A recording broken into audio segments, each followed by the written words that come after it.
to get underway. The Buffalo Bills will be kicking off to the Miami Dolphins. That means Joe Donnella is out for the Bills, and dropping back for the Miami Dolphins, Vince Heflin. There he is, number 88 in his third year. Once cut by the Dolphins as a rookie, but he is back returning now because Joe Carter has a sore shoulder, and they would like to use Joe Carter, the rookie from Alabama, as a running back tonight. So he'll get a breather on the special teams. Run away from Buffalo, the Bills and the Dolphins. And Vince Heflin right at the goal line. He'll bring it out. And not far to the 8-yard line. And already you get a feeling that this Buffalo Bill team is charged up. They love to play the Dolphins. They've had a bit of rivalry.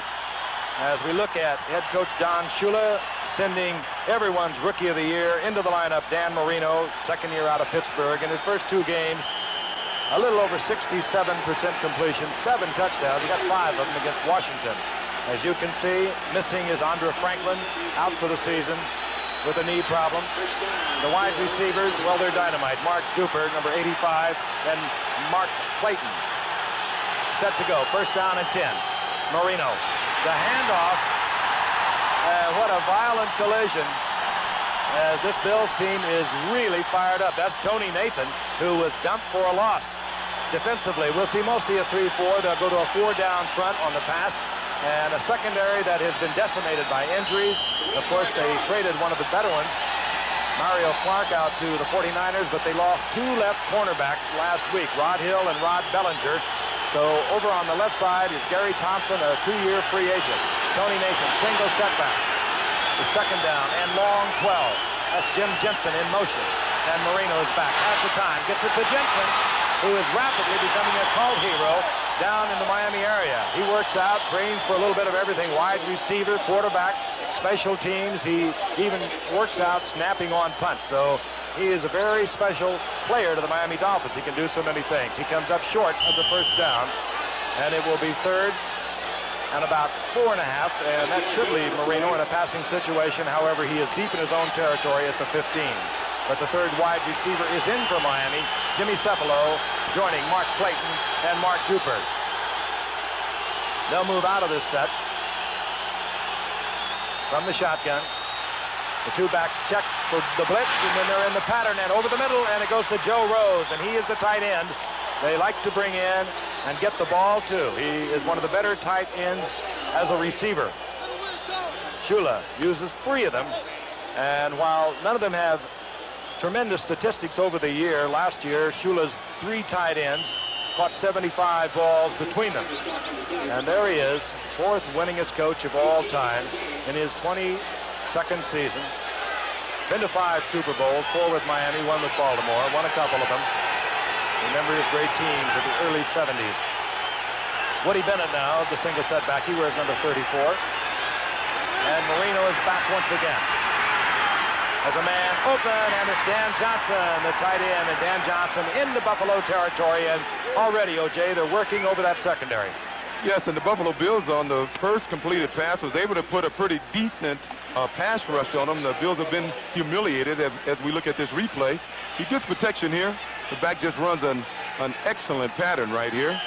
Dan Johnson is wide open in the secondary, as we said. They've had a lot of injuries, and they're just going to have to tighten up a little bit. The Miami Dolphins in 2 games have not given up a sack. They have not fumbled the football. They protect their quarterback very well. They did it with San Francisco, the best in the league, a year ago. This is Woody Bennett, right side, and gets a little bit of a block from Roy Foster that opens a little bit of a hole for him, and he explodes there for about 4 yards before Haslett makes the stop for Buffalo. Well, Miami is moving the ball, obviously successful right now, but the Bills' strategy on defense coming into this game was they weren't going to get hurt by Miami's running game. Of course, Miami doesn't have much of a running game, but their plan was to take the running game away early and just actually force Marino to throw the ball, and you could be asking to, it's like putting a blindfold on for that. Second down and 6. Nathan is a single setback. That's Jensen in motion. Nathan staying on his feet, working well, down close to another Miami first down. And while Nathan certainly is not the Andre Franklin type runner, he is a good receiver out of the backfield. He'll get you tough yardage, as you just saw there. And Woody Bennett is not Andre Franklin also? And the concern about Woody Bennett is his proclivity for the injury over the past few years. He's had several of them, and I'm sure that Don Shula, every time he carries the ball, wonders if he's going to lose yet another running back. We will get the measurement. Nathan very close to the first. And another Miami first down. Our referee tonight is Bob Frederick. Red Stadium holds some 80,000. And while it's not full, there is a sizable crowd of some 65 or 66,000, we would guess. Kay Stevenson, now in his second year, used to quarterback his team. I guess he quarterbacked for you, didn't he, O.J., for a few games? Yes, when I first came into the league, he was one of our many quarterbacks. Jack Kemp was and Jim Harris were our main two. Went on as assistant under Chuck Knox, and then took over the job a year ago when Chuck Knox went to Seattle. On first down and 10, Nathan left side. Foster down in front, but he is tripped up. Good defensive play. That's by Gene Marv, who has been the leading tackler for this defensive unit since moving to the inside linebacker spot as a starter a year ago. Yes, he did a good job last year. He had over 200 tackles, and he had to because their top linebacker, Jim Haslett, he's only played in about 11 games in the last 2 years, and he's been pretty much the leader of this defense, and it was good to see him get in on a play real early in the game. On the first play, he's the guy that came through and stopped Nathan. Right at the line of scrimmage, so it'll be second down and 10. We go back to the single setback of Woody Bennett. Jensen is in there with Clayton and Duper. They are the wide receivers. Marino gets the ball to Duper. And Duper with that quick speed, and boy, he has the speed, O.J. He is a world-class sprinter type speed. Yes, he was a member of a relay team that was NCAA champs, and you'll see as we look at this isolation on him, he's number 85 there. He doesn't even make a move on the defensive back. He's just got too much speed for the linebacker. That's Lucius Sanford trying to cover him, and he just ran away from him. That's the 11th reception for young Mark Duper. Interesting, both wide receivers are 5'9", Duper and Clayton. Yet they are deadly. They have great speed. Duper, of course, a little faster than Clayton. Inside handoff, and it is Nathan and Steve Freeman, who is a devastating tackle there from the secondary, is up there to help make the stop, but it is right at the line of scrimmage, so Miami will look over long yardage once again. It's interesting to see that Miami can't run the ball as well as they had been in the past. I think one of the problems may be that they've added a few new people on the line. Of course, Cooch is hurt. They had Roy Foster in there, and Foster can run. He can get outside, but I don't think he can make that inside block as well as Cooch did. Oh, they have struggled in the running game, O.J., averaging about 2.7 against Washington, 2.9 last week. Marino, and he has to hurry it as he is under terrific pressure from Ben Williams, perhaps the best of the pass rushers and a former Pro Bowler for Buffalo, and now Miami will have a third down and long. Well, that's another good sign for the Bills because, as we said, they didn't have much of a pass rush in the past, and they have 2 sacks this year, and both of those are by linebackers blitzing or the strong safety blitzing, and that's an encouraging sign for their defense. They bring in Joe Rose at tight end, Clayton, Cefalo, and Duper. 3 wide receivers, and Rose, a good receiver. There he is, number 80, bottom of your screen. He can get open also. Flag is down. Another flag is down, and Marino chased out of the pocket, scrambling for the safety of the sidelines. I don't think we're going to see a lot of running on the part of Marino, but he has one of the quick deliveries you're going to see. Bob Frederick sorting it out. First flag of the night. Here's the call. And it's procedure against Miami.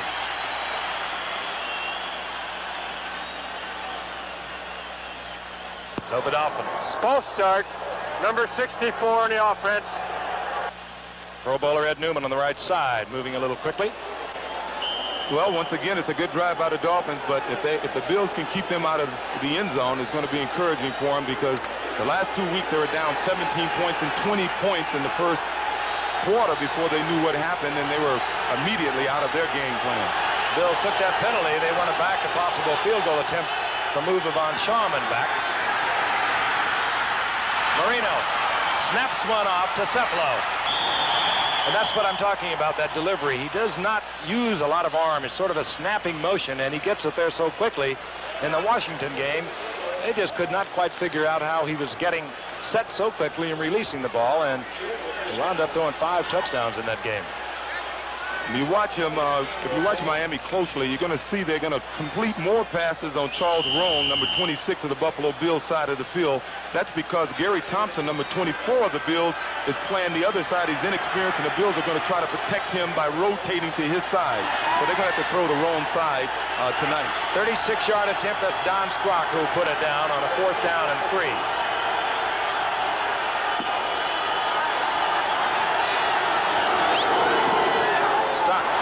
Down, Von Schaman off to the right, and a more than 5-minute drive goes for nothing. And a little flare of tempers, quick right hook, and things will calm down. Don Shula's team is not a demonstrative team. The fewest penalties over the last 8 seasons. That's remarkable. Last year, this is Greg Bell, the rookie from Notre Dame. And let's take a look at the rest of the offense. But right now we have a flag. We'll get this sorted out. We'll run down the Bills offense for you. And they'll begin in a little deeper trouble. There is Joe Ferguson in his 12th year. And as we mentioned at the top of the show, a great game. Career best against Miami in their second meeting of a year ago. Principal thing is he threw 5 touchdown passes. The rookie, Greg Bell, out of Notre Dame. Booker Moore in there at setback. A lot of names that are missing. Offensive holding, number 72. Great play of the first down. Ken Jones holding a left tackle. But a lot of familiar names are missing. Principally Joe Cribbs, who has gone to the USFL. He was the leading rusher and receiver a year ago. Jerry Butler is gone perhaps for the season. Their gifted wide receiver with a knee. Frank Lewis, the veteran, has retired. Sherman White, a defensive end, not available to Buffalo. And as I mentioned earlier, they lost 2 cornerbacks last week. 2 left cornerbacks. Speedy Neal, a rookie from Miami, the single setback. Second, although the down remains the same, is 1st and 20. Neal trying to pop one up the middle. He gets out over the 15 to about the 16-yard line. How do we know? Defensively, let's take a look at the team that gave up the fewest points a year ago, even though they gave up a lot of yards. You saw a quick look at the down 3. Bob Brzezinski, so tough against the run. They are missing A.J. Due. He had knee and shoulder surgery in the offseason. He could be back in a couple of weeks. Second down and about 14. Joe Ferguson looks it over. And his wide receivers are Preston Denard, recently acquired from the Rams, and Byron Franklin. But we watch Speedy Neal. Neal in the surge gets up to close to the original line of scrimmage, where it'll be 3rd down and 10. Well, the Bills would like to run the football. Obviously, when they got a holding penalty on 1st down, that didn't help their plans any. Speedy Neal, I'm surprised he's getting this much work early. He's a decent runner. He's 254 pounds, Frank. He's from Miami, and I didn't want to catches say the ball it. well. I thought it might have been a mistake, but he is. Well, he's 6'2", and he might be the biggest running back around. I don't know how Pete Johnson is coming along out there, San Diego. He's not the most polished runner. That's why I'm surprised he's running the ball on 1st and 2nd down. I thought he would be a short yardage guy. From the shotgun, Ferguson fires it complete out of the backfield. The rookie from Notre Dame is Greg Bell. He's short of the 1st down by a couple out to the 28-yard line, tripped up by Mike Kozlowski, the nickelback for the Dolphins. Well, Greg Bell has had a lot of injuries over the last few years at Notre Dame, and he hasn't been able to run the ball here in Buffalo. But a play like that, he'll make that guy miss as the season goes on. He just hasn't had the time to really get the feel of this Buffalo offense. John Kidd, a rookie 5th-round pick from Northwestern, who has shined rather brightly for Buffalo this season, gets ready to kick. You had a quick look at Mark Clayton of Miami. He's at about his own 28-yard line. Not a good kick, the kind you run back. It's low. And Clayton will get a chance to look over the field, and he gets just back to about the 38-yard line before he's buried there. Steve Potter, recently acquired by Buffalo, and a former Miami Dolphin, made the stop. 43-yard punt, 8-yard return. We'll be back with Miami's second position. From 1970 to 1979, an all-time NFL record. Interesting point, and OJ, when they finally won in 1980, they tore down these metal goalposts, and I understand they carried them right up to Ralph Wilson, the owner's box. I tell you, the sad part about that is I was on most of those teams in the 70s, and we had some exciting games against this team, but we just couldn't beat them. Miami's second possession. They drove the length of the field on their first drive, but missed on a 36-yard field goal attempt. They begin now from their own 38-yard line. Single setback is Nathan. Marino wide open is Dan Johnson. And Marino, with that quick snap, waited till Johnson uncovered the linebacker, and he was right there. 23-yard pickup, and thus far for Marino, it's been fairly easy pickings as Dan Johnson gets up slowly. Well, I think these Buffalo Bills linebackers are more geared to stopping the run. That's the early game plan defensively. They're not getting back into their passing zone responsibility soon enough. And on this case, I think Eugene Marv should have been a little more aware of where Johnson was.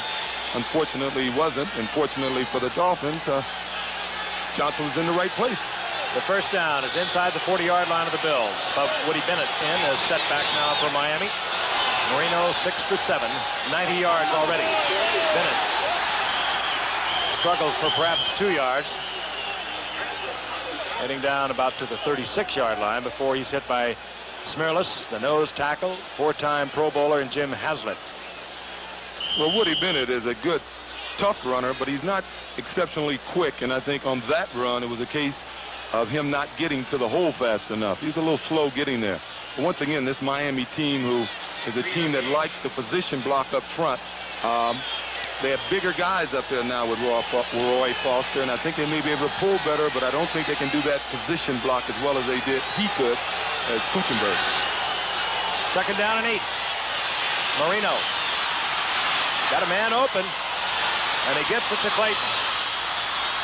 And these little guys on the outside can really give you fits as Clayton gets down inside the 15-yard line, and Marino chased out of the pocket, spotted Clayton, who came back to give him an angle, and picks up the first down deep in Buffalo territory. Well, you're seeing more of this in the league. These young backs, they're coming into the league. These receivers, they can do more than just catch the football. They get the ball and they're thinking about running. And Clayton, we know he's an excellent special team man. He shows some of that ability to elude tacklers and picks up a couple extra yards. And we saw Duriel Harris last night playing for Cleveland, and the emergence of Clayton is one of those reasons. Duriel Harris with a big night for the Cleveland Browns in a losing effort. First down and 10 is inside the 15-yard line of the Bills. Still no pressure thus far on Marino to speak of. He had a lot of time, just not an open receiver. This he doesn't do well. But he gets to the 11-yard line as Steve Freeman is there to make sure. Wise decision, I would say, O.J. Yes, I think he did the right thing. He couldn't get to the sidelines. He said, I'm going to tuck this thing away. Well, he plays for a team that has allowed the fewest amount of sacks last year, along with the Rams, I guess it was. Rams is a team that ran the ball because of Dickerson. So, fortunately for Marino, he doesn't have to run too much. Actually, Ben Williams is the only defensive lineman that graded out high last week, despite the 37 points they gave up. And thus far this week, he's the only one putting any pressure on the passer. That's Duper and Clayton, both split to the left, and now Clayton comes back in motion. Nathan, Bennett the setbacks, and this is Nathan following Bennett. Good move by Nathan. Started to step outside, saw white jerseys with blue lettering, moved back inside, and gets down to about the 7-yard line. It'll be third down and about 3. Well, Nathan can do a lot of things. He catches the ball well, and he can make people miss, but I think they would like to see him come off the bench, much like Jim Kick did for them in their glory days, and they would like to get more of a home run hitter in that backfield. And of course they had him in David Overstreet, but David passed away this offseason in a car accident, unfortunately. Third down and 3. Nathan, right side, follows Bennett. Bennett got a pretty good hit and a terrific second effort by Nathan. He'll be close to the first down. I think he's got it. He will give you everything he's got, will Tony Nathan. Let's take a look at it in super slow motion. This, of course, Marino, Woody Bennett leading, 34. He makes a good hit, and Nathan right on his tail, makes the move, trying to get outside, and then spins off the tackle of Steve Freeman, and that is going to bring him very close to the first down. That's just good, hard football. Tough running by Nathan and poor tackling by Steve Freeman. He should have wrapped the guy up in his arms. He tried to block him down, and we've learned over the years that the good backs, you can't block them down. You have to tackle them. Well, I know Don Shula has to be pleased a little bit about the running. While it's not been spectacular, he had hoped early in the year And earlier in the week that he was going to get Chuck Muncie. He was traded by San Diego after missing the Seattle plane trip a week ago, but Muncie reported failed to pass the urinalysis physical. His contract went back to San Diego. He was ordered by the league to seek out a drug rehabilitation facility, one named by the league, that is. And if he does not report there and undergo treatment that is prescribed, he will be suspended. That's the status on Muncie. Movement at the line, and Marino, very wisely, down once again as Big Ben Williams was hovering all over. Now, Ben 77, he's up for this game. I think that was Marino's fault. I think he may have forgotten the count, and he appeared as if he pulled away from the center a little too fast. Of course, maybe the center didn't snap the ball, but I didn't see anybody else on the Dolphin offensive line move, so I would put the blame on Marino on that one. Second down, goal to go. 18 offensive plays have been run off by Miami. The Buffalo Bills have had 3 offensive plays. Still no score, 2:20 remaining in the first quarter. Marino doesn't like it. Well, it's actually the Bills who decide they want to change their defensive alignment, and Lucius Sanford will move over and talk to Kay Stevenson. Under the pressure, and they have the perfect pass called, and that is the speedster Duper. The blitz was on. That's what I guess Buffalo called timeout to decide how they were going to try and pressure Marino. And it was countered with a perfect call because Duper coming across on the slant was wide open. The linebackers all in the blitz. Let's take a look at it from the ground level camera. Mark Duper, first of all, poor Charles Romes is trying to cover one of the fastest men in the NFL today. He's not getting much help because, as I said earlier, they're trying to protect Gary Thompson, and he's going to have his work cut off for him. I don't think there's a cornerback in the league that can cover Mark Duper one-on-one. Live by the blitz, you die by the blitz. If you don't get to the quarterback with the Dupers and Claytons, you're going to get completions that are going to turn into long yardage pickups. Von Schaman makes it 7. 2:09 remaining in the first quarter. The Dolphins on top, 7-0. So now starting in that secondary that's been decimated by injuries. Von Schaman to kick off for Miami. High kick that'll be taken by Wilson. Very short. Wilson out to the 25-yard line. And again, tempers flaring here. Return of 14 yards by Wilson. Take a look on our new toy that we like. We hope you do. We're going to illustrate the scoring drive for you. The runs will appear in red, the passes in black, and that's exactly how Miami took it in. And they used up 5:13 on that drive. They've had possession almost throughout the first quarter. Kids and energy, our best hope for tomorrow. My name is John Harden. 10, the ball just over the Bills' 25-yard line.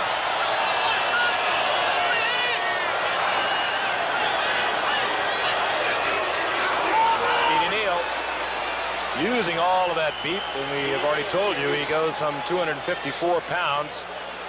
Speedy Neal off the national champion Miami Hurricane team. He sent a lot of them into the pros this year. Well, as I said, at 254 pounds, he can certainly beat them up a little bit, and normally with a running game, you want to beat the defense up some, and this Miami team is an excellent team against the defense, a defensive team, but the scouting report on them is you can run on them. Second down and 6.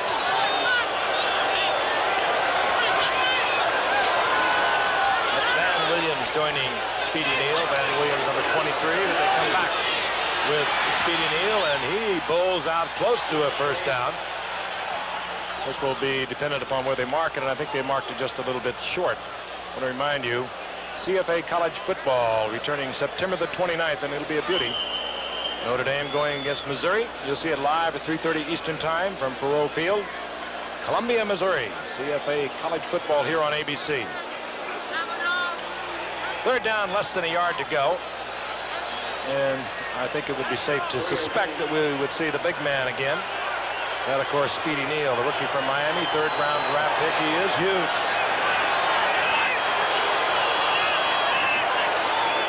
And this time it's Van Williams following Speedy Neal, much as Mike Pruitt did last night following the big man, Johnny Davis. And that looks as though they will be up there for first down yardage.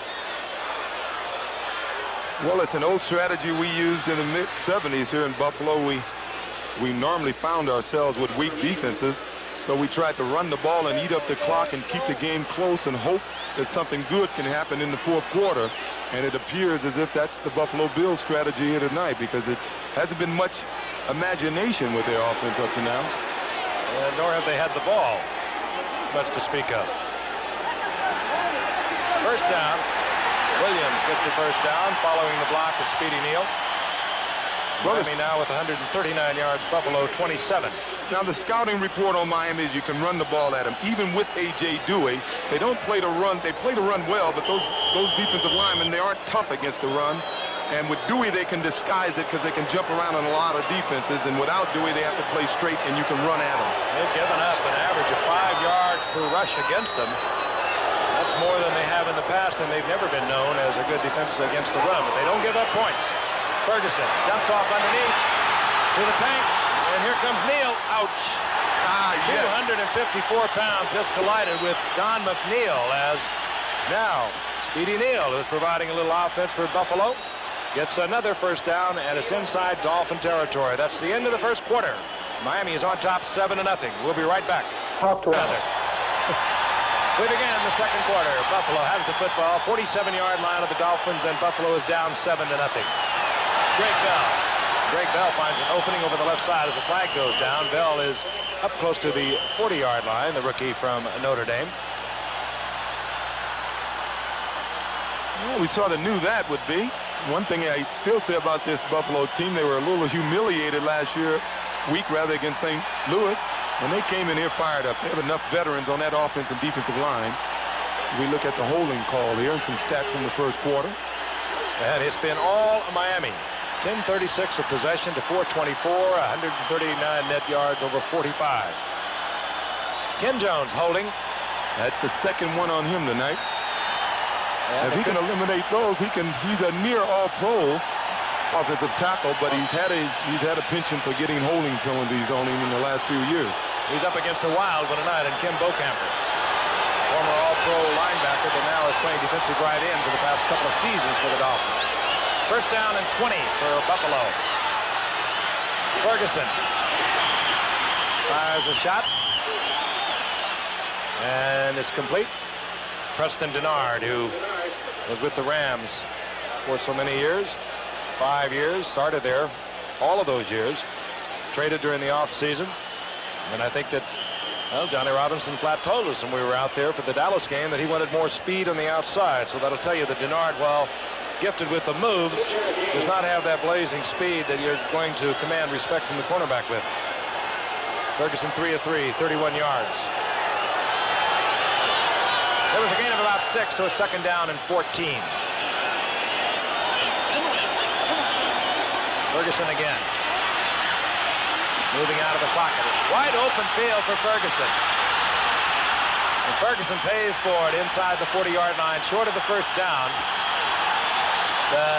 You really do not like to see, as gutsy as he is, O.J., Ferguson running around with the football. He's rather fragile. Well, there's been a lot of talk around here this week that the Bills need that leadership on offense, and I think Ferguson on that play was trying to provide it. He got a little carried away with himself, and he should have gotten down, and he was just trying to make something happen, and sometimes you take a little too much on your shoulders, and it ends up hurting the team. I can recall Fergie doing that back in '76. He didn't go down. He got hit, and he was lost to us for the rest of the season.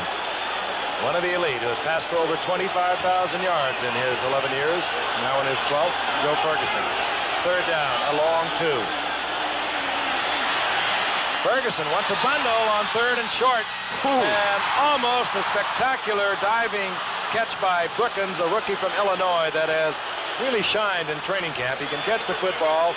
He was a running back at Illinois as well as a receiver, and he almost came up with a beauty. Well, they say he has 4.3 speed, and he showed a little of it there. I thought Fergie just overthrew him, and he just about got there. I'll tell you, they don't even run fake it on their pass on a third down, and, well, it was actually less than 3. They came right out throwing the ball, but they've been doing that all season. Mark Clayton has dropped now for Miami, trying to guess with John Kidd, the rookie 5th-round draft pick out of Northwestern. He's been right up there in the nation over the past 2 years as one of the top punters. Hangs it high, and Clayton is forced to call for the fair catch at the 10. 29-yard effort, but he gets it where he wants to, and that is near the 10-yard line of Miami. Oh, I wonder who I'd select for a vice president. They're just chanting juice, juice, juice here a short while ago. They still love you up here, O.J. We had some good times up here. All good times. In this stadium. First down and 10, Miami. They lead 7-0 with 13:04 remaining in the half. The ball near their 11-yard line. Bennett, right side, gets a block out front from Foster. And Marv is there, as he has been throughout the past season and through the first two games. Perhaps the best of the defensive linebacking core of Buffalo.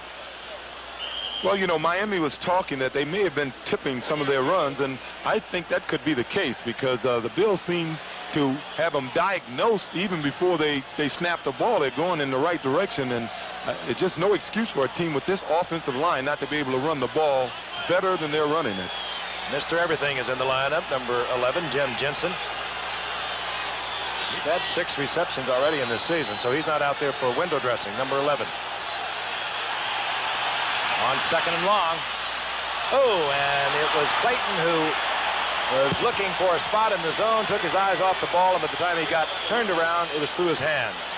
Well, the Bills are a little shook because both Clayton and Duper were wide open on that play. They lined them both up on the same side of the line of scrimmage. Duper was outside. He went 10 yards and just stopped, and the defensive backs kept falling off him, and he could have picked his man. Of course, he picked the right guy, but Clayton just didn't catch the ball. Third down and long, third down and 9. Marino with Clayton, Jensen, Duper, and Joe Rose, the receiving tight end. Marino nailed in the end zone. He just had to get rid of it. Cephalo was working underneath, but Marino very wisely dumped it off. That would have been a 2-pointer. The youngster at 23 years old has a great presence. He knew right where he was, and we will now see one of the phenoms in sports, Reggie Roby, the punter for Miami. And when he hits it, he really pops it. So often he doesn't have a chance to kick away as he will now, moving from his own end zone. Don Wilson has dropped for Buffalo, and with a lot of respect, Roby is in his own end zone, and Wilson is at his own 44-yard line. Well, we've seen him kick. If he didn't have to worry about coverage, I think he can kick that ball out there 50, 55 yards, but he tries to get it. High snap that Roby had to go high for and come down, gets off a high kick. That's taken at the 45-yard line of Miami. Roby with a high snap was unable to get the 2 steps he needed. He had to hurry it, and he gets off a poor kick, and Buffalo will have good field position. And again, tempers flaring. 34-yard punt. Very uncharacteristic of Reggie Roby, that the high snap made him hurry the punt. 12:01 remaining in the half. Miami on top of Buffalo 7-0. The Miami Dolphins 2-0 on the season. They have defeated Washington and they beat New England. Buffalo 0-2. They lost to New England. And they were beaten 37-7 by St. Louis. First down and 10, the Bills at the 42-yard line, and the big man gets the call again, Speedy Neal. The big fullback over the left side, and it looks as though the strategy of Buffalo, you were right, they're going to send Neal right up the middle until they stop him. Well, as I said, you can run at this team. The only problem is Marino has been so successful in getting this team out in front that most teams don't have the luxury to try to run at him. They're trying to catch up, so they must throw the ball. That's why those stats are so deceiving. 6 yards for Neal. Second down and 4. This is Van Williams. Williams looks to the outside. Not much doing there, but he picks up a couple close to the 35-yard line, where it will be third down and 2. Bowser over in the right side, defensively there for Miami. Well, I must question a little of K. Stevenson's strategy here. When you drafted a kid like Greg Bell, number 1, a kid who's been hurt, he hasn't played much in the preseason, he hasn't had the opportunity to run the ball much this year because they've been behind. I think you got to let this kid play. You got to keep him in the game. You can't rotate him. You got to let him get his rhythm, and they're rotating those halfbacks, and that's not going to help this Buffalo Bill team in the long run. Of course, the rookie out of Notre Dame, a first-round draft pick. He was injured much of the time as a junior and senior. Here he is. That's Greg Bell. He'll get the first down. He knows where to run. That play was designed to go further outside, and he turned it up right away. He's got good runner's instinct. Bell appears to have picked up the first down. He's inside the 33-yard line. We got another flag. Another flag is down. Holding, and that will back Buffalo up once again. Crowd doesn't like it. But Bob Frederick will march it off. Week from tonight, we'll be in Los Angeles. The Chargers and the Raiders. Chargers, big win yesterday over Houston, and of course the Raiders coming back. Kansas City, very tough, but Plunkett was able to pull them out. All three of us will be there. Don taking an evening off tonight, enjoying the Museum of Natural History down in New York and other spots along the Columbus Avenue area.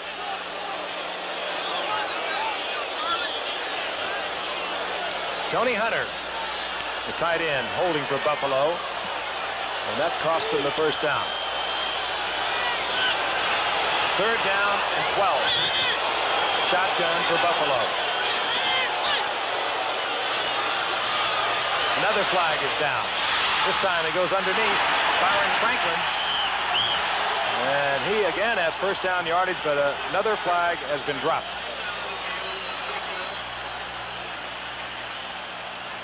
And we get a quick indication by the Bills that is going to work against Miami. So Buffalo will get their first down. That was Byron Franklin's first reception. Franklin, who missed all of 82 with back surgery. Here's the call. Defense, number 73 was offside, and the penalty will be refused. First down. Franklin missed all of that 82 season and came back last year with 30 receptions. That was Baumauer. I tell you about Franklin. He opened this season up with 10 receptions against New England, and in the big game against Miami last year in the shootout, he had 2 touchdown receptions. First and 10 Buffalo. They're down by 7. The big man, Speedy Neal, over the left side, and not much happening over there this time. They seem to like to work Neal over in the left side. That's where Mark Brown is filling in for an ailing A.J. Due. And Kim Bokamper. They're located over on that side. And, of course, Doug Betters, one of the better, if not one of the best tight ends or other defensive ends in football, is over on the left side for Miami. Well, once again, the Bills are trying to keep that explosive Miami offense off the field and at the same time eat up some of the clock, but I'm surprised that they're not giving the ball to their halfbacks on higher percentage runs than just the fullback going up the middle. Second down and 9. Greg Bell, the rookie speedster, is in there. Ferguson has the time and tries to get the ball to Barnett. Glenn Blackwood of the famed Blackwood brothers was defending. Well, but Barnett was open coming across the middle, and Joe just picked him up a little late and got the ball off a little late. There's Glenn Blackwood. He's been around 6. His brother Lyle, who roams the free safety area for Miami, has been around 12 years. Spent some time at Cincinnati, Seattle, 4 years at Baltimore, and when they were united here 3 years ago, they have become quite a team back there. They call them the Bruise Brothers. They can hit you. Third down and 9. 4 wide receivers into the game. Brookins, the rookie from Illinois, the speedster, also in the game, number 81. Out of the shotgun. The blitz is on by Miami. Could have single coverage. And almost a spectacular catch. Now he took it out of the end zone. Preston Denard made a leaping effort in the end zone. He was open, and now Preston Denard is shaken up. Well, he went down head first. I don't think he hit that post. He may have fell on the ball. He may have, as he brought the ball into him, he may have came down right on it because he was totally out of control after he had caught the ball. He had made such an angle, and there's no question he did not have both feet in bounds. I may be prejudiced, but that should be a touchdown. Well, his arm came out. 1 foot was in, but he was cleanly in bounds. The rule is Second 2 foot did feet not in come bounds. And Denard, I guess I'm cheering a little up here. I think they wanted him to go inside, and that's what he was complaining about. He said this is a big game, but they want to have a look at him quickly inside, and we'll get a report as quickly as we can. Meanwhile, it is 4th down, Joe Donella has come on, the place kicker. And what games, he 1 of 3 attempts, and this time it'll be an attempt of 47 yards. Now we have an official who has blown the clock dead. What they're doing with Denard, they now have X-ray machines in every stadium, and they're just going in to take an X-ray to be safe. Donella kicked for many years with the Giants. He hit one during his career with the Giants from 55 yards out. He's well within reach. He's a streak kicker. At times erratic, and then he'll get on a hot streak for you. This one's blocked. And Buffalo covers, but Miami is going to be close to midfield.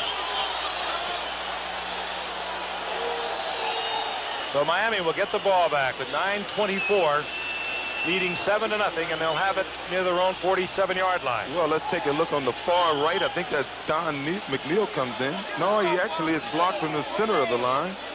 It happens so often when a kicker tries to overextend. They try to reach for distance. They don't get the height that they should, and you get a lot of long field goal attempts blocked, and that's what happened there. We'll be back. With satellite transmission. Below the Bills and the Dolphins. And we're going to be taking a look at a very interesting profile of this youngster, Dan Marino, at halftime, and also bring you highlights that you did not have an opportunity to see last night in our telecast of the Cleveland game. 1st down and 10. Marino goes right to the air. Gets back in the pocket and fires a shot and gets the completion. Out of the backfield, Tony Nathan. Close to a 1st down, maybe just a little short. And I'll tell you, Dan Marino has all of the qualities you expect to find in a quarterback that's been around for so long. He's very cool. Didn't get a start till about the 5th game a year ago. Missed the last 2 games, but had a remarkable season's output and wound up the first rookie quarterback ever voted to start in the Pro Bowl, even though he could not play because of a knee problem. There's Woody Bennett. He'll have the 1st down as he moves inside the 41-yard line. He needed to get inside the 42.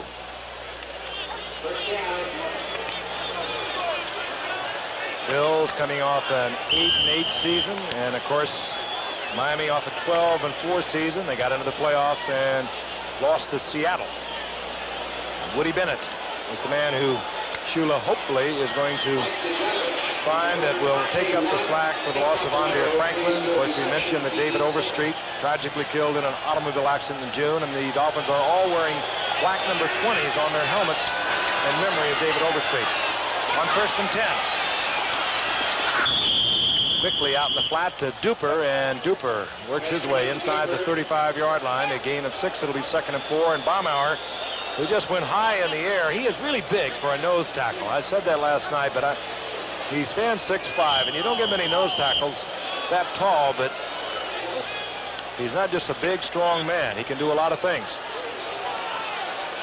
2nd down and 4, 35-yard line. Miami on top, 7-0. Inside 8 minutes remaining in the 1st half. Bennett. Good running by Bennett. He'll get the 1st down inside the 30-yard line, close to the 28.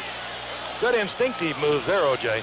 Yes, it was, but I tell you that you saw why Dwight Stevenson may be the best center in the game today. He snapped that ball, and he was on Fred Smerlis, who I think is the best nose man in the game today. He was on him so quick, the back was able to pick whichever side he wanted to go. We have an injured player on the field, and we can't have Charles Romes. If we lose another cornerback for the Bills, they are going to be in much deeper trouble than they're already in.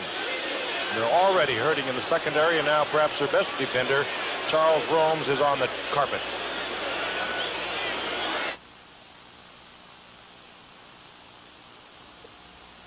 The wonder kid from Albuquerque, Bob Welch.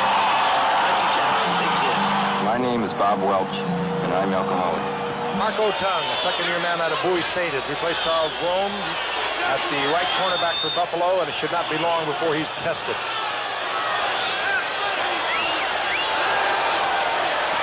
Marino back on 1st down. Fires a shot. It's complete to Nathan, who is at the 23-yard line. Gain of 5. It'll be 2nd and 5. And a moment ago, you saw one of the great catches you're ever going to see. And the ruling is that he came down on his elbow, out of bounds, before. You see it right there. He could have touched before. This is from Art McNally, the head of the NFL officials. That's the reason that was not ruled a touchdown. It may appear as if he could have come down sooner, but he was going all out on that. Romes is back in a right cornerback for Buffalo. Just shaken up momentarily. Second down and 5. Bennett. And again, Bennett looks to the right, breaks it off to the left, and he's close to another Dolphin first down. I think he's got it. He does have it. It'll be first down and 10 Miami. We're going to pause 5 seconds and allow our stations to identify themselves.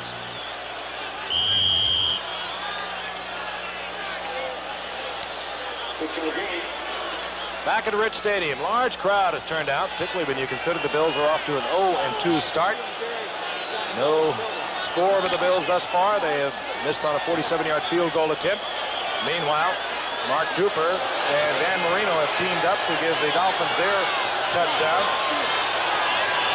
from 11 yards out, and the Dolphins lead 7-0. On first and 10, Marino back again, looking for Duper, and this time it's deflected, batted away. Big number 76, Fred Smirlis, a nose tackle, had slithered out to the left, got a big paw up there, incomplete. It's a good thing he did because Duper was wide open coming across the middle again. Big Fred Smirlis, I think most scouts and most coaches around the league will agree that he's the finest nose tackle playing the game today. And he might be up against the finest center, as you mentioned earlier, Dwight Stevenson. It's an interesting battle that's going on in there right now. Second down and 10. We understand that they are x-raying the ribs of Preston Denard. We will let you know as soon as we know something. Flags are down, second down and 10, and Marino tried to zip one into Dan Johnson, incomplete. But again, a flag down at the line of scrimmage.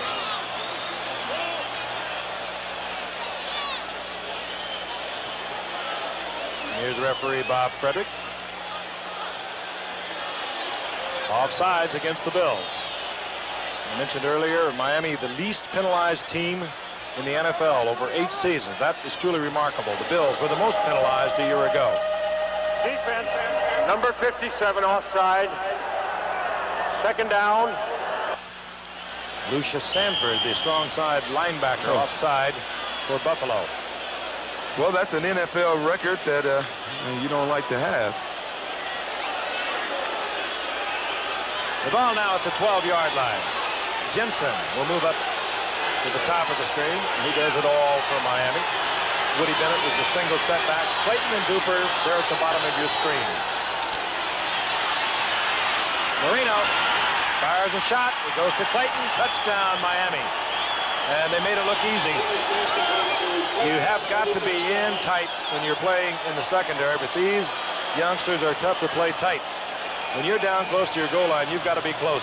Well, they're trying to cover for this Gary Thompson. He's caught with trying to cover Clayton, and he beat Clayton. I mean, he beat Thompson at the line of scrimmage, and when you have an arm like Dan Marino, you don't have to get that much open.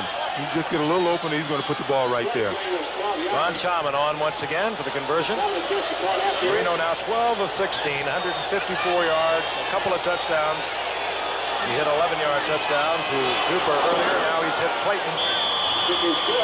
And Von Sharman tacks on the conversion to make it 14-0 here in the second quarter. And there is Mark Clayton, second-year youngster out of Louisville. What a combination, Clayton and Duper. And they worked well with a youngster named Marino.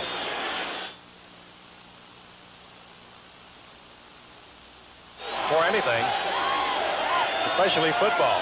Big Canadian high floating over the western New York area. Buffalo Bills fans, they have suffered for many a year, but they are still one of the most loyal groups, the most vocal groups you're going to find anywhere. Von Schaum on a kickoff. Don Wilson is back there wearing number 21 along with Van Williams, 23.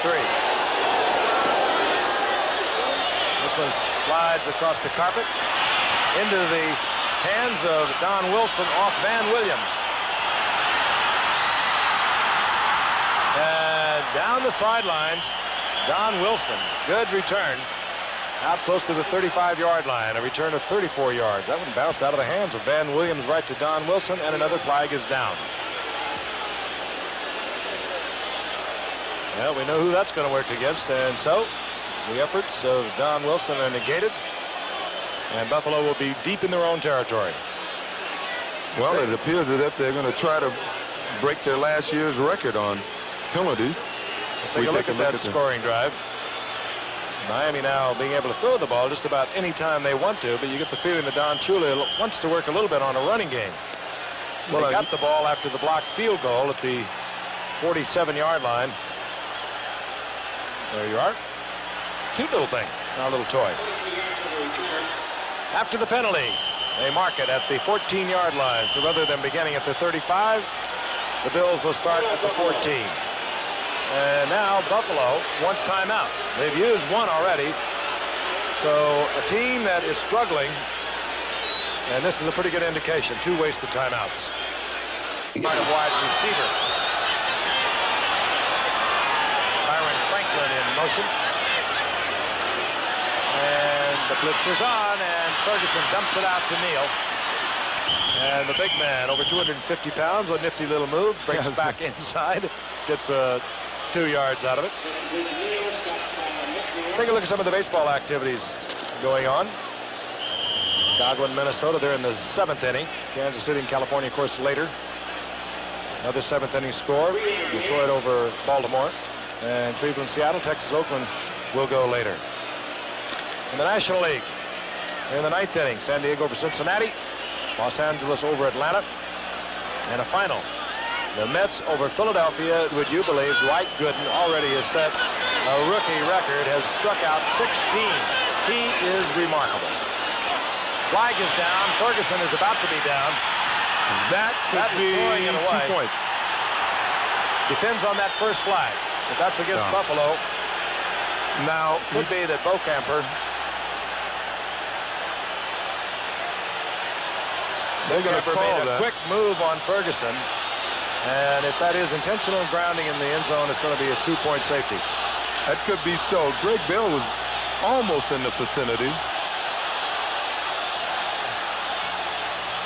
Here's Bob Frederick.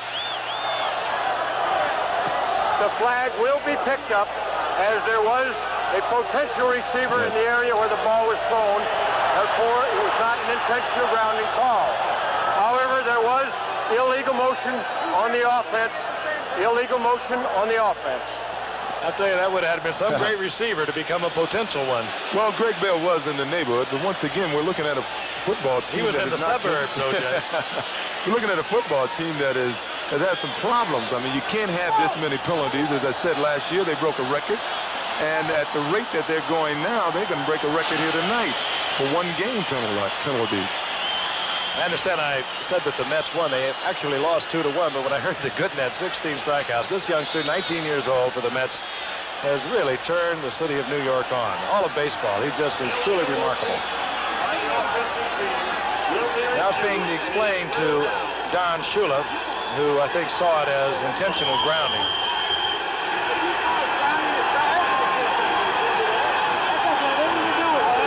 Gooden has had 32 strikeouts in the last 2 games. That ties the Major League record. Nolan Ryan, the old fastballer, and Louis Tiant. That's pretty rapid company when you're 19 years old. He handles it so beautifully. 3rd down and 7. From the shotgun, the Bills. Again, pressure and working underneath to Van Williams. Open field. Van Williams steps out of bounds at the 48-yard line, but Ferguson, very calm, very cool. He was under tremendous pressure. He waited until Van Williams uncovered. The blitz was on, and Williams was wide open. We'll see once again. Fergie didn't have much time, but a little delayed pattern by Williams. He blocked his man. He snuck out of the backfield, and he does a good job of getting the ball upfield once he got a little room. So they got out of bounds a little easy there.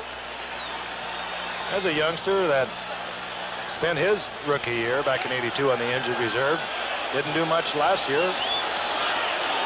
but has given the Bills a big first down out close to midfield. Franklin is in motion. Neal booming up to midfield, gain of a couple. It'll bring up 2nd down and 8. Just trying to keep Miami honest with that run. I think we're going to see pretty much the type of game we saw last year. If anyone was fortunate enough to see, the Bills won that one in overtime, 38-34, as we look at this in This had happened a moment ago. This was when Ferguson appeared to Don Shula, at least, to be grounding the ball. That's Kim Bokamper. A lot of pressure from the right side. Now, there is the intended receiver over on the right side. He was the one that was the potential receiver. There he is, number 28, Greg Bell, at least making it look good. Second down and 8. Speedy Neal now 27 yards on 7 tough carries. Ferguson trying to get it to Franklin, the speedster, and good coverage over there by Don McNeil, who's coming off a season of injured reserve of his own with a torn Achilles. But it gave William Judson, who played for McNeil last year, an opportunity to move into the lineup. He's over on the right side now, and they have traded Gerald Small to Atlanta because of the emergence of William Judson. Well, that was an interesting play because Ferguson threw it upfield, even though the right side of his offensive line was running a screen. Another flag, another penalty against Illegal Buffalo. use of the hand on the offensive team, number 73. Well, we can't find the 73. No, that's John Brochard. He's an offensive guard from Montana State. Been around 6 years. He should know better. Now it'll be second down and 18. Buffalo really hurting themselves tonight. That was a weird play. They had the right side of the offensive line running the screen. I think they want to hit Ulysses Norris, but he's new here, so he wasn't there. So threw it downfield. 3:03 remaining in the first half. Miami on top, 14-0. 2 Marino touchdown passes in and out of the hands of Greg Bell. Now, Joe was getting a little pressure on that play, but it wasn't that severe. He could have stepped up and threw a cleaner pass. His delivery was a little jerky on that particular play, and I think he's beginning to feel the heat a little bit. Well, he looks over and watches Mark Dupers turn into one of the great receivers. That's what he did in that game we spoke about October last year. But Joe Ferguson in 1981 was asked by his former coach to go down and work with a youngster who was coming out for football at Northwestern Louisiana. That youngster that he worked out was Mark Duper. Third down and 18. Ferguson fires to Franklin. And it'll be short of the first down. He gets some of it back up close to midfield. It'll be fourth down. So the Bills will have to punt away with 2:51 remaining in the first half. And that means John Kidd. It's a junior at Northwestern. Kidd averaged over 45 yards a punt. And Mark Clayton, who's already caught 1 touchdown. Dangerous return man, Mark Clayton.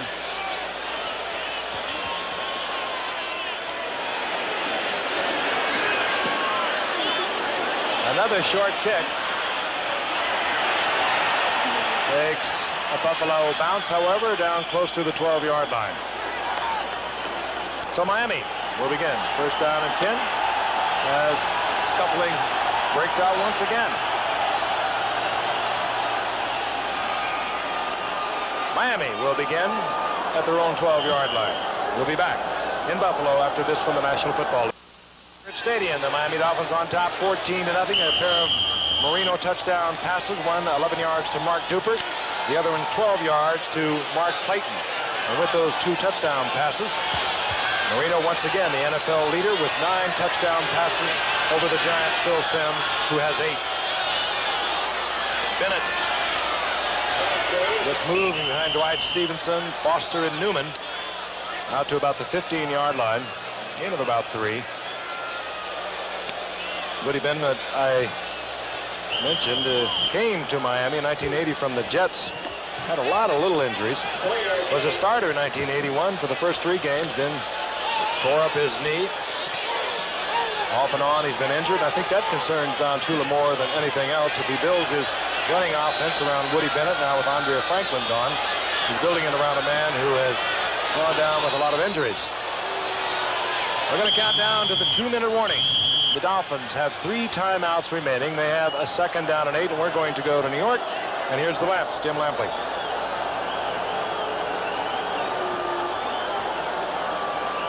As you know, the New York Giants had been as faultless as, well, Frank Gifford in their first 2 ball games. But yesterday they got their comeuppance at RFK Stadium, though for a while it appeared that the Giants' magic spell would continue. This Phil Simms touchdown pass to the free agent rookie out of Kansas, Bobby Johnson, made it 14-13 New York midway the third quarter. But then a series of errors, a fumble recovery, an interception return made it 23-14 Washington. The Giants tried to get part of it back on this reverse to Lionel Manuel. He was sandwiched by Dave Butts and Tony McGee, and then Curtis Jordan, first start in place of the injured Mark Murphy, picked the ball up, went 29 yards for the touchdown that sealed a 30-14 Washington victory. Back to the gift. Don Shula talking it over with Dan Marino. I mentioned that Marino is 23 years old this past Saturday, and should by some chance the Dolphins get to the Super Bowl, Marino will be the youngest quarterback ever to, if he is quarterbacking Miami, and you'd have to presume that he would be, he'll be the youngest ever to quarterback a Super Bowl team, replacing David Woodley, who was 24 2 years ago, and coached by the same man, Don Shula. 2 minutes remaining in the half. I remind you, we'll have an interesting profile of Dan Marino at halftime. The ball just over Miami's 15-yard line. Dan's learning quickly. When the flags fly, there's movement, he gets out of there. Another procedure call, and this time against Miami. Don Shula does not like penalties. Matter of fact, you could say number 61 offense. He does not tolerate them very long. That's Roy Foster, the left guard, who is in there for Bob Kuchenberg, who is on injured reserve, the Pro Bowl guard and tackle with nerve damage to the upper orbit of his eye. We wish him well. Second down and 12. Nathan. And Nathan to about the 14-yard line. It'll be third down and 9. Well, you said Don Shula does not like penalties, and they don't get them, and I think that's an indication. If you went to their practice, you'll see a very attentive team. When they're working out, they're there. The guys who are not in there at practice, I bet you they're paying attention. Normally, when a team gets a lot of penalties, it's the kind of team that it's an indication of how they practice. If they practice loose, if the guys aren't in there paying attention when they're not practicing, those are the kind of things that make a team lose concentration and get a lot of penalties.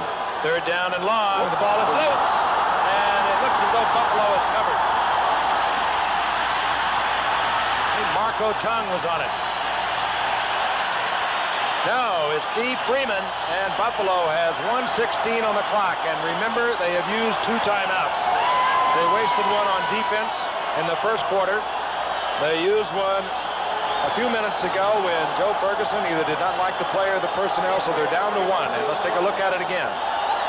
Tony Nathan is the one who coughs it up. I don't think he ever had control of it. He's bobbling the ball right at the exchange. Well, you know that shoulder pads that the players wear, it comes about midway in their sternum, and I think the handoff was a little too high. He gave the ball, it bounced right off the shoulder pads, and he never had control of it. Great opportunity now for the Buffalo Bills, and that is the first fumble that Miami has given up. Keep in mind, they have given up no sacks. That's the first fumble that they have had. Ferguson under pressure. Flag is down. A man wide open. Getting into the end zone or inside the 5 is Buster Barnett, but there is a flag down. That's the tight end, Buster Barnett. And obviously, from the roar of the crowd, it's going to work against Miami. Did you see the linemen? All the linemen were pointing this against Miami, or they were trying to tell the coach, it wasn't me, coach, it's them. You're getting a little paranoid up front there in Buffalo. Defensive holding, number 55, and it will be refused. First down. That's Ernie Roan, the inside linebacker, first down, goal to go. There is 1 minute and 8 seconds. The ball is at the 4-yard line. Buffalo's got to be with happy. 1 timeout. They got a chance to get back in this ball game. They played a very good first half. They had a chance to score twice. They had Mitchell Brookins open. He couldn't hold, he was overthrown. And of course, we saw what happened to Preston Denard in the end zone. They've really played an excellent game considering they're playing against one of the finest teams in football, and they're a team with a lot of problems, the Buffalo Bills. They have hurt themselves many times with the penalty. There goes the last timeout. That's called their Kind of third confusing. and final team timeout I'll tell you, for this half. I have a hard time comprehending that. Buffalo now with no timeouts Nevertheless, they have a first down goal to go at the 4. Reminder, ABC's Wide World of Sports, Saturday, September the 22nd, 5 o'clock Eastern. The WBA World Welterweight Championship. That, of course, matches undefeated Donald Curry making his 4th title defense against top contender Nino LaRocca. And you'll see it live from Monte Carlo. Plus, cycling once again. And it, again, has become so popular since the Olympics. Bicycling everywhere. And you're going to see the World Road Cycling Championship from Barcelona, Spain. Wide World of Sports, Saturday, September the 22nd. Well, as we said, this team has used up their timeouts, and there's Ferguson talking to Coach Stevenson.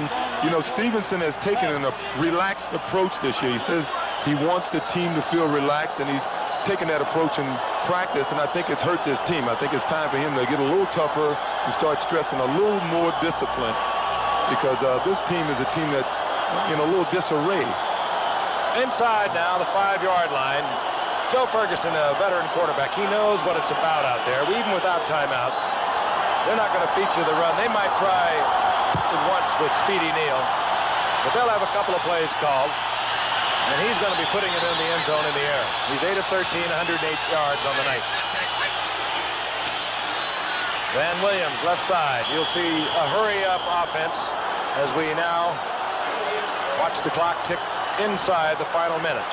Well, Bowser defensively there with Kozlowski, and they have not called 2 plays. I tell you, a lot of time disappear. They'd like to run. If they have their timeouts, they can run. But Miami, even though they were rated 7th overall defensively, they're first in not giving up points. So they're tough when they get close to the goal line. They're showing short yardage run formation, but it's a fake play action. And Ferguson, no timeouts, remember. At the 17-yard line, Doug Betters, who was the 3rd leading sacker in the league a year ago behind Gastineau and Fred Dean, makes the sack for Miami. They'll start the clock as soon as the teams get in alignment. I tell you, this is terrible. This is horrible. They don't know who should be on the field. They'll get 1 play off here. They have a chance to get 2 plays, but they've blown that already. 3rd and goal at the 16-yard line.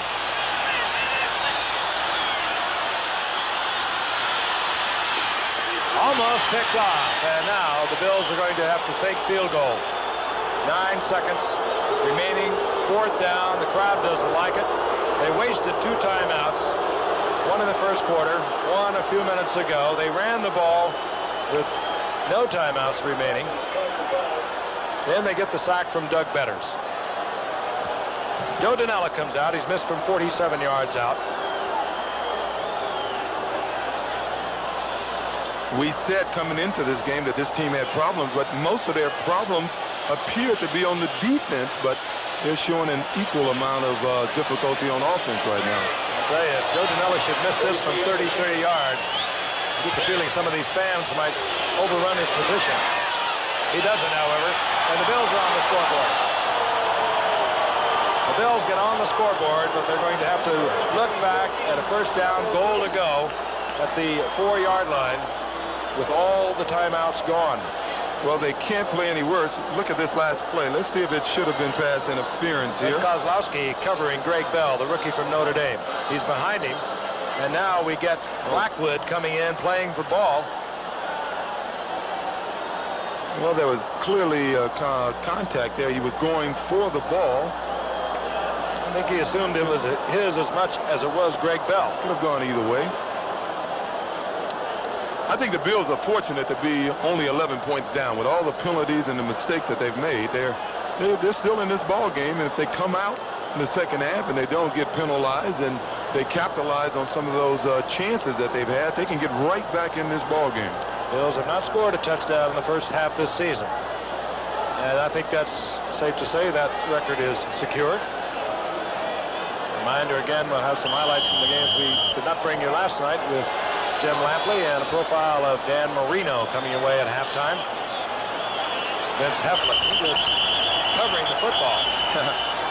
As time, well, we have 1 second indicated on the clock. And we'll have to run that one off. I think that was Clayton that didn't run that ball back. Is going to kill his average if he's thinking about getting into the Pro Bowl at the end of the year and something. So out comes Dan Marino to run off one play. Big play provided by Doug Betters, which also calls to mind that we have a new defensive coordinator who's replaced Bill Arnsparger, who has done such a great job with Don Shula for so many years. Chuck Studley. They decided they needed linebacker help. Their first 2 draft picks for linebackers were the Miami Dolphins, Jackie Shipp and Jay Brophy. So they felt that was where they were hurting. We'll be back with halftime activities in a moment. The Dolphins are on top of the Bills 14-3. We bring you now to our studio in New York for halftime highlights. Last night at halftime, the Broncos win over the Browns. We showed you highlights of various games in the AFC. Tonight, we feature 2 NFC games, and one of them, the San Francisco 49ers had to come from behind to win without quarterback Joe Montana. The NFL's quarterbacking capital of cool had to leave in the 3rd quarter of the Niners' home battle with the New Orleans Saints, but before leaving the ball game, Montana had staked the 49ers to the early lead. In the 1st quarter, this 32-yard touchdown pass to Freddie Solomon put the 49ers on top in the ball game 7-0, and they were to build a lead as Richard Todd was miserable for the Saints. In fact, as a result of this game, Bum Phillips may have to make a decision, as Todd threw 3 interceptions, completed only 2 of 7. This interception by Dan Bunz set up a Wendell Tyler touchdown run that made it 17-0 San Francisco in the 2nd quarter. Enter the newly married and physically rejuvenated Ken Stabler. In the 2nd quarter, on the first possession he piloted for the Saints, this 8-yard touchdown pass to Eugene Goodlow narrowed the San Francisco margin to 17-7. There would be more of Stabler. A field goal in the 3rd quarter made it 17-10. Then the Snake came back with this 26-yard touchdown pass to tight end Hobie Brenner, and that tied the football game at 17-17. Shortly thereafter, the 49ers lost Montana, sacked by number 94 Jim Wilkes, aggravating already bruised ribs. Montana left the football game. A Morton Anderson field goal of 41 yards gave New Orleans a 20-17 lead, which put the Niners back in front on the way to a 30-20 win. Montana was in pain, but could have played if necessary in the crunch. It's taking my breath away at times on the field, and I was having problems calling for it. Shortly afterward, in the 3rd quarter, Kramer lateraled to number 46, Alfred Anderson, the young man who, along with Darren Nelson, gave the Vikings a potent running attack in the ballgame. They combined for 175 yards. But Anderson, the rookie out of Baylor, was once a legendary high school quarterback in Waco. He lofted the long pass to another rookie, Dwight Collins of Pittsburgh. Minnesota was on its way with a 27-13 lead. They wound up winning the football game 27-20 on a rock-ribbed effort. 7-20 on a rock-ribbed effort for the Vikings. Here is Van Williams. And Williams out over the 15, close to the 18-yard line. The Bills also are troubled with Tony Hunter, their fine tight end, leading receiver of a year ago.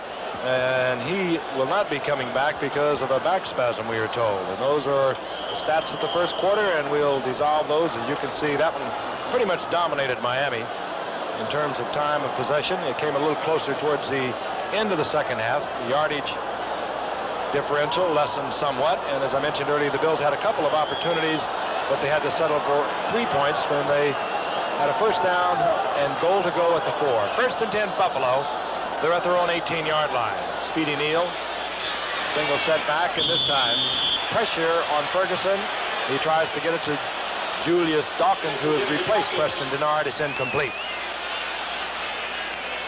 Well, that's Phil Villapiano, and Phil they brought in because this week because they had a little problem getting this team up, and he gave them a big pep talk in the locker room, and they really miss him and guys like Reggie McKenzie, who were the emotional guys on this team, and they really haven't had anyone. I played golf with him a week ago and asked him what he was doing. He didn't say anything about coaching. No, he's not coaching. They just brought him in to give a team a pep talk. 2nd down and 10 at the 18-yard line. Neal, a rookie from Miami. And the 250-pounder collides with Baumauer and Charles Bowser, the outside linebacker. Just about at the line of scrimmage. It'll be 3rd down and long once again for Ferguson. He's looked over that situation several times. Well, Fergie needs a big play. I just saw the play before when Julius Dawkins ran the wrong pattern.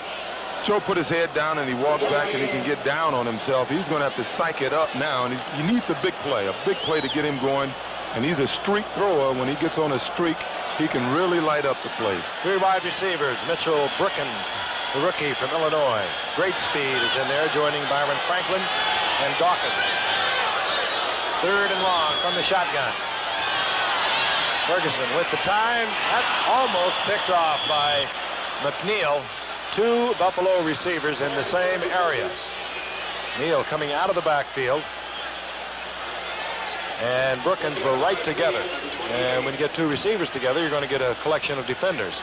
Don McNeil, boy, they're glad to have him back Miami. He missed last year with a knee injury, and he gives them the opportunity to play a lot of man-on-man defense and really give them a little versatility in that backfield. Here's Clayton, and here's John Kidd on 4th down. Miami, all things going right. Kidd get the ball back in good field position, but Kidd has just whipped one that took Clayton all the way back to his 30-yard line. Nevertheless, he steps out of bounds at the 43-yard line. 51-yard punt by John Kidd, the rookie out of Northwestern. And Miami with a 14-3 lead here in the 3rd quarter. Their first possession in good field position. Well, we have a chance. We just want to wish a good friend of ours and one of our fine technicians here at ABC, Paul Finelli, the Duke, we call him, one of our top guys. He's just gone through a triple bypass. We know he's watching. We wish him well. All the guys send our best. It's Kidd's longest punt of the season. Miami, they are 2-0 on the season. They beat Washington in their opener 35-17. Last Sunday they beat New England 28-7, while the Bills are 0-2. They lost their opener to New England 21-17. New England at one point had a 21-0 lead, as I mentioned earlier. And then last Sunday they lost to St. Louis 37-7. Marino right to the air. Oh, a lot of time. Duper wide open. And when you give Marino, the Dolphins, that kind of time, well, they're going to hurt you.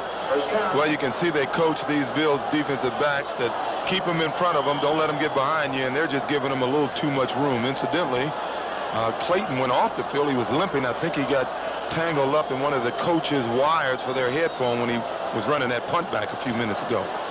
Cephalo comes in for Clayton, number 81. That's Duper, the top of your screen. Woody Bennett. And Bennett goes down inside the 35, but a pair of flags are down as Bennett gets to about the 39-yard line. Gene Marv there defensively for Buffalo. A lot of flags, most of them against Buffalo in the first half. I think this will be also. Oh. Yes, it is. That's the indication by referee Bob Frederick. I'm surprised it's a holding penalty. It looked like the Bills were offsides. Oh, here we go. Well, either way, they've got it. Big crowd here tonight. I mentioned earlier the stadium holds over 80,000. On the defense, number 76. That's Fred Smirlis, who had eased across the line of scrimmage. Down will remain the same, so it'll be 1st down and 5. Seats over 80,000, and it's got to be close to 65 here. The ball right at the 32-yard line. And Marino with a quick drop and a quick release. Gives it to Johnson, and Johnson steps out of bounds at the 29-yard line. That'll be short of the 1st down by a little more than a yard. Frank, I tell you, down a long one. It's got to be fun playing with Marino. He psychs these guys up. He's brought a lot of heat to this team. You don't have to get that open, as Johnson appears as if he may have a hip pointer there. He's been playing with a couple of bruised ribs. He went out in the first quarter. He's wearing a flak jacket, and he's going to go out again. But you don't have to get that open. You run your pattern clean, and that's Marino. He'll get the ball right to you. Put it right on the money. Always seems to have it ready to release. Some quarterbacks, they have to wind up and throw it. He does not. Mark Clayton, I understand, has a bruised hip. He could be coming back. That's Woody Bennett, who got a lucky bounce and gets the 1st down inside the 25-yard line. Woody Bennett. That bounced right back into his hands. Let's take a look at it again. On a carpet, OJ, it doesn't often bounce like this. Well, they're lucky. They've run this play a few times. As you can see, Sanford is getting sucked inside, and For years, they've called Miami lucky. And there's an old saying, the harder I work, the luckier I get. Miami is that He was type trying of to team. change Watch that this. ball into the left hand where he should have had it in the first place. Carry that ball away from the would-be tackler. At the 24-yard line, first down and 10. Nathan, number 22, Tony Nathan. Single setback, a little flanker screen, goes out to Jensen. Looked like he almost short-hopped it. Well, I'll tell you, tempers have been flying all evening. That time, Darryl Talley getting into it with Eric Laxo. Take a look at it from the end zone. Little screen, you get Laxo. That's Laxo coming out, number 68, to be the man in front of it. And that hit the ground. One of the few bad passes I've seen Marino make. Didn't have a zip on it. And that might have had something going for it, too. Marino now 14 of 19, 179 yards, 2 touchdowns. Second down and 10. Miami leading 14-3 with a little more than 12 minutes remaining in the third quarter.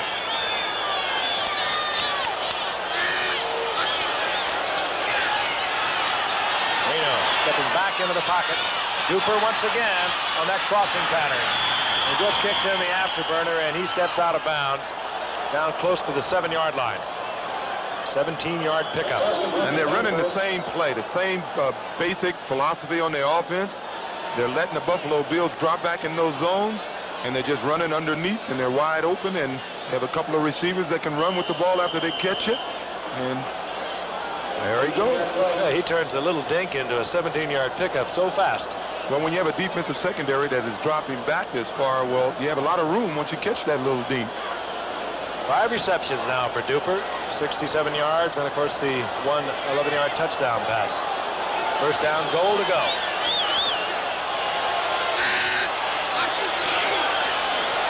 Bennett, this time he gets it out of that left hand. Spins inside the 5-yard line, down close to the 3, where it'll be second down, goal to go. You weren't with us earlier, and you don't follow the game closely. I'll tell you that this man, Don Shula, suffered a blow a week ago when he lost his prime running back, Andre Franklin. Brought Chuck Muncie in, looked him over in a trade with San Diego, and Muncie failed the physical. And there you're looking at a man that's going to have to toughen up a little bit on these guys in practice, I believe. So the Dolphins, who have been weak running, they have been doing well in the air, 2-0, but Shula knows along the line you're going to have to run it sometimes. Nathan on second down, goal to go. It's down inside the 2-yard line. And we'll pause 5 seconds and allow our friends and stations along the line to identify themselves.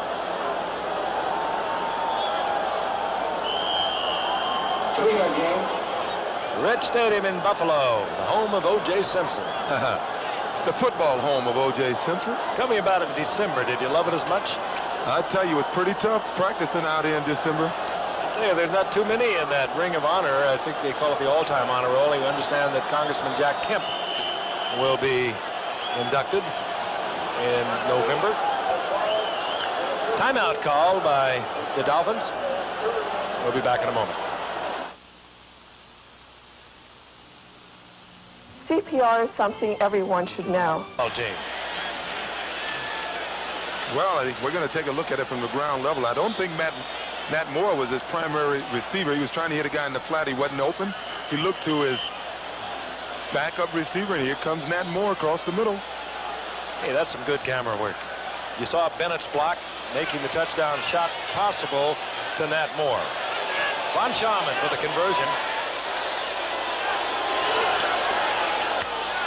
And Miami extends their lead. And now Marino has connected for 3 touchdown passes. This one to the veteran Nat Moore. We'll be returning to Buffalo in a moment. 21, the rookie free agent from North Carolina State, Van Williams over to your right. Number 23, awaiting the kickoff of Von Schaman. Marino now with 3 touchdowns on the night. That's 10 on the season. And we're in the third quarter of the third game of this young season. Von Schaman, and it will be taken by Van Williams, and Don Wilson tells him to stay in there. And And the touchback will bring the ball out to the 20-yard line. Will be first down and 10 Buffalo. And let's take a look at that scoring drive. Good mix of run and pass. There's our little toy. Typical Don Shula. In the past would be a few more runs than pass. Would be 3 passes to the 5 runs. But when you got Marino back there throwing the ball, you want him to put it in the air. Now I'm gonna start coaching this Bills team. I've been cool up here, but I'm gonna have to start coaching this Bills team. I think you got to bring Neal in the game. You got to have him block. You bring another receiver in the game, and you start throwing the ball and start throwing pitches to Greg Bell. At the 20-yard line. Greg Bell was in the lineup, the rookie from Notre Dame. Ferguson to the air. And he connects over the middle. That's Buster Barnett. And now a tight end. We told you that Tony Hunter, the second-year tight end and a good receiver, will not be coming back. He has a back spasm. Barnett is filled in for him, and he picks up 8 yards. It'll bring up second down and 2. That's too bad for Tony Hunter, because I think around the league everyone feels that he's going to be a superstar, and he's a player that they're going to have to get more active in this offense. I don't think it's from his fault. I think they just don't plan him in the offense enough. That's the time remaining in the third quarter. Second down and 2. Ferguson in trouble. Arm was in motion, but he was almost back to the line of scrimmage on the scramble. To point out, our friend Reggie Jackson is going for home run number 500 tonight. First time at bat. Flied out. Third down and 2. Oh, the bags start coming out. A few years ago, we were down in New Orleans, and the Aints all showed up. We had about 30,000 people wearing bags. Meredith thought the World's Fair had come earlier. Ferguson now 9 of 18, 116 yards. The Bills. There they go. Inside their 28-yard line, third down 2. And they're thinking pass. Ferguson connects to Byron Franklin, and Franklin has the first down. He's out over the 40-yard line. 12-yard pickup. Langford there defensively for Miami. Now they had a spread offense. They had 2 wide receivers on both sides of the field, and I think they're going to have to do that from now on. I think they had to spread them out and put the ball in the air. And they took a page from Miami's book here and ran everybody downfield, saved 1 receiver and had him come underneath the coverage and got positive yardage from it. Inside the 41-yard line, first down Buffalo.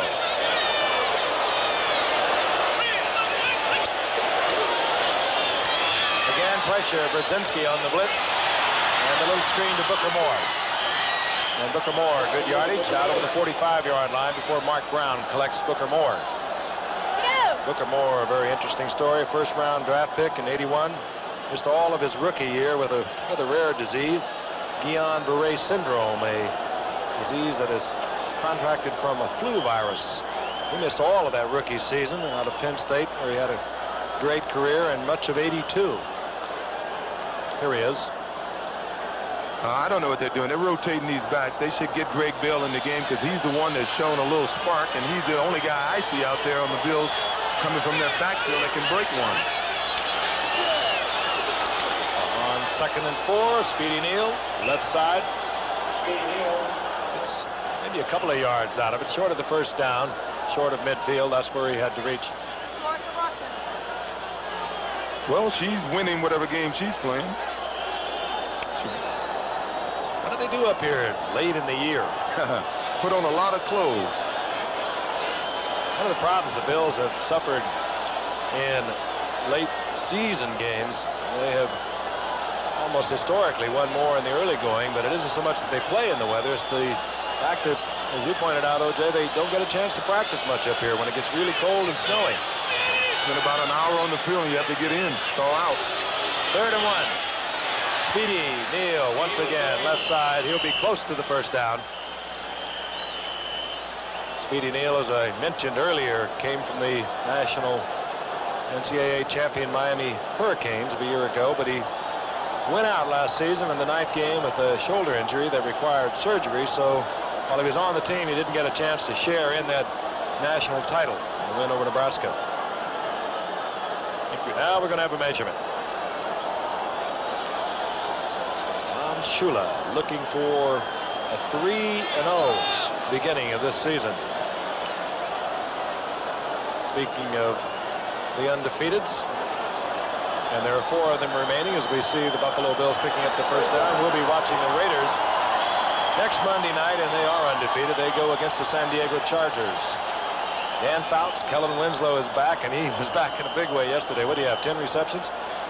Raiders, of course, pulling out a victory over a tough Kansas City team.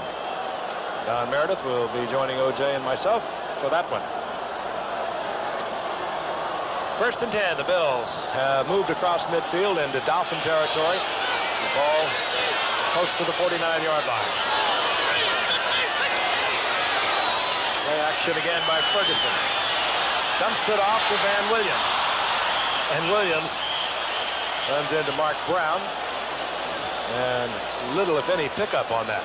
Yeah, he's pushed down by Mark Brown. Mark Brown is an interesting story for this Miami team. He's from Purdue, where he broke a Big Ten record for tackles in a season, 209. He averaged 15 solo tackles a game, and he's a leading tackler for the Dolphins thus far this year, and he's been a find for them. There he is. Of course, he's in there because of A.J. Duade, who is coming back from shoulder and knee surgery. The Dolphins feel they'll have Duade back in a couple of weeks. 2nd down and long for Ferguson and the Bills. Brzezinski comes on the blitz, and Ferguson gets it to Williams, short of the first down, down around the 42-yard line. Charles Bowser defensively there.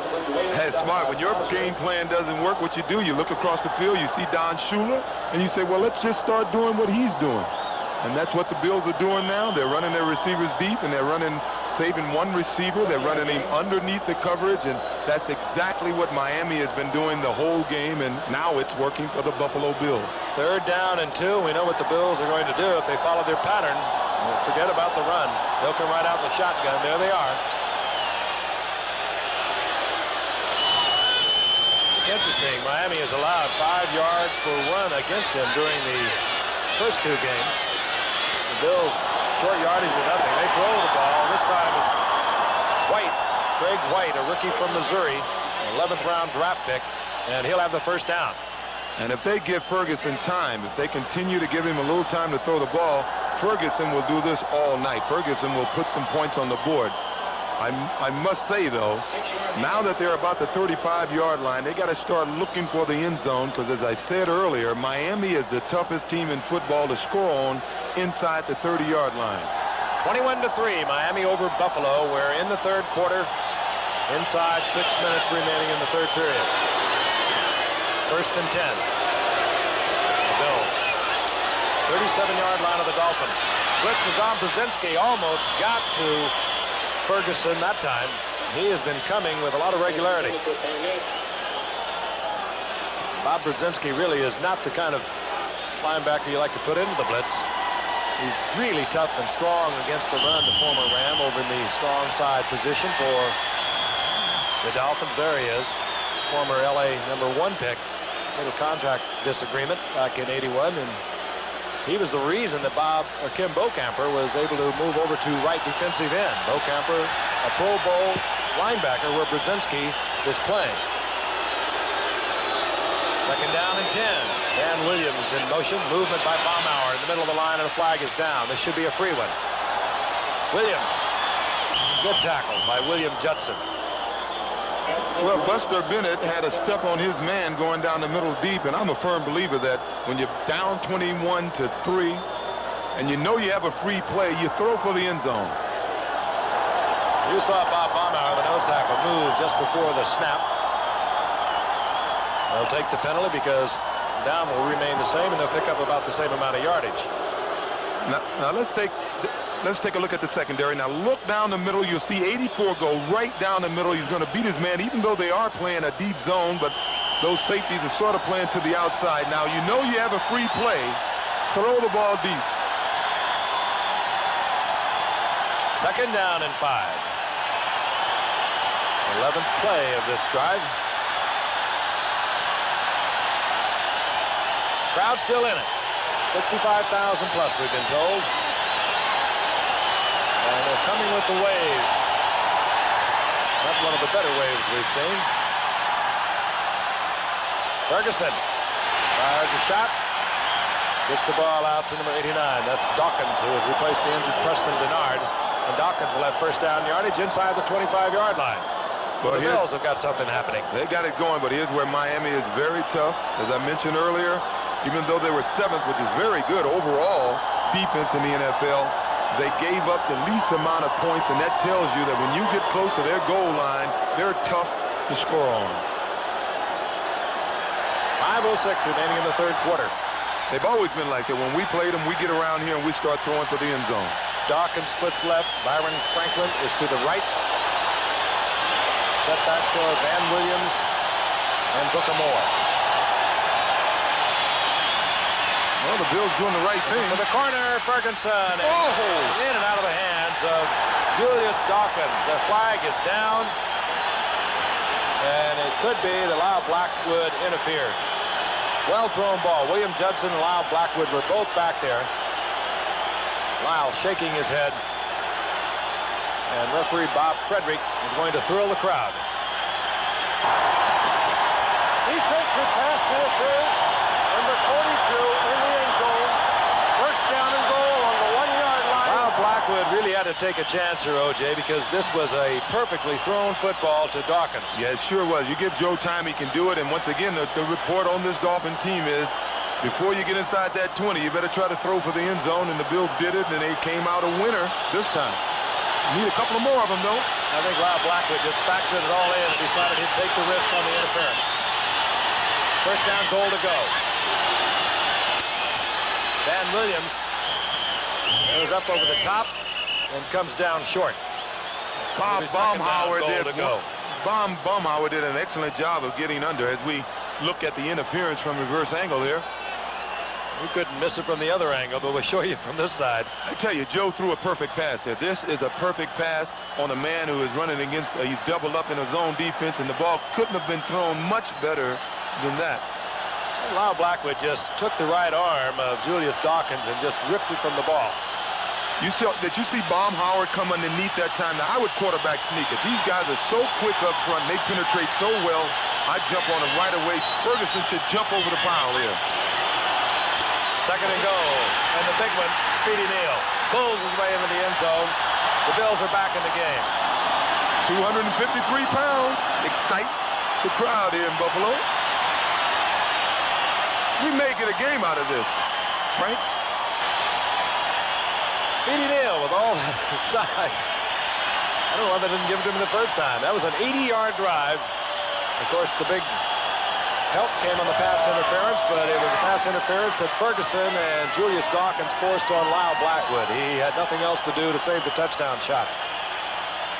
Speedy has 34 yards thus far on the night. They've been tough yards. Kopler will put it down for Joe Danella. Wow. Very close. Well, they're flirting with it tonight. They are. Very close to being blocked. Danella says, hey, what's happening here? We'll be back. Hazard. Speedy Neal, not because he's fast, but when his mother went into labor with him, it was a matter of minutes before he was out there screaming at the world, and they named him Speedy immediately. All right. Danella to kick off. Vince Heflin deep for Miami.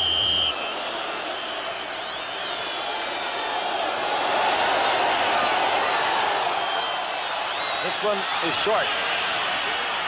Vince Heflin steps up and gets out close to the 30-yard line.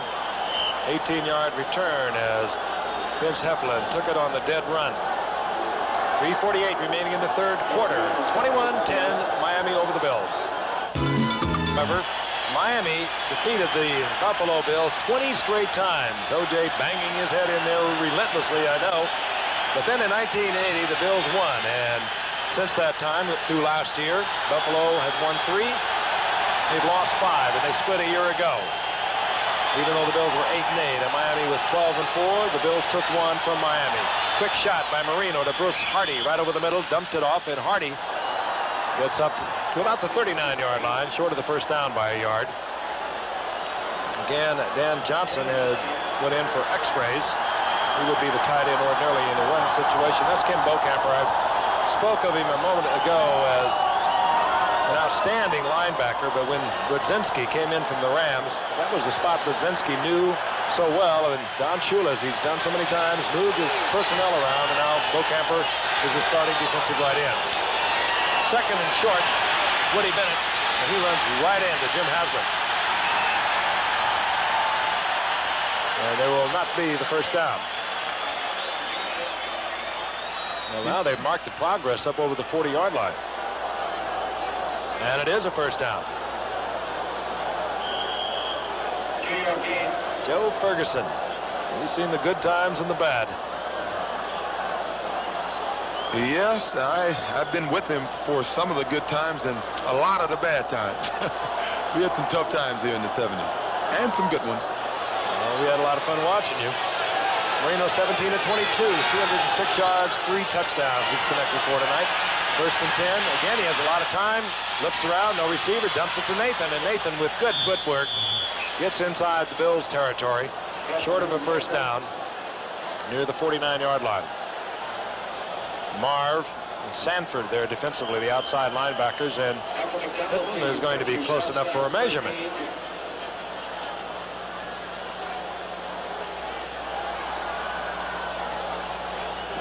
2:11 remaining in the third quarter.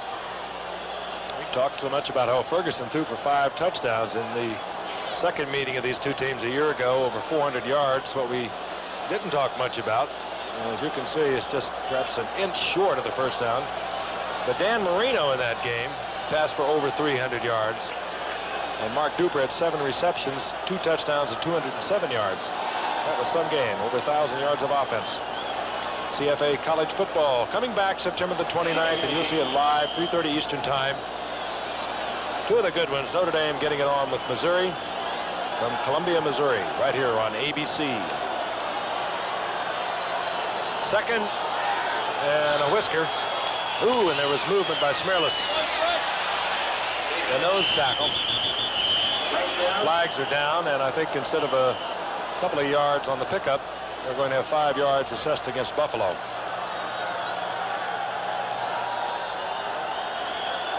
You know, in all honesty, O.J., Buffalo, outmanned as they are, they're putting up quite a battle tonight. Well, they got enough veteran players in there that, as I said, they must have been... Defense, offside, number 76. First down. Fred Smirlis there. As we said, they got a lot of pride, and they know they can play a lot better than they've played, and they just had to get fired up, and they missed that individual on the field that can fire them up, and they brought Phil Filippiano back, and he sort of fired them up a little here tonight. They just had some mistakes that are killing them. First down and 10. Marino going to the air on almost every first down. Flags are down everywhere. And that's Jimmy Cefalo. The flags are down once again at the line of scrimmage, and one is downfield. Again, referee Bob Frederick seeing a lot of action tonight. So a lot of him. And again, it works against Buffalo.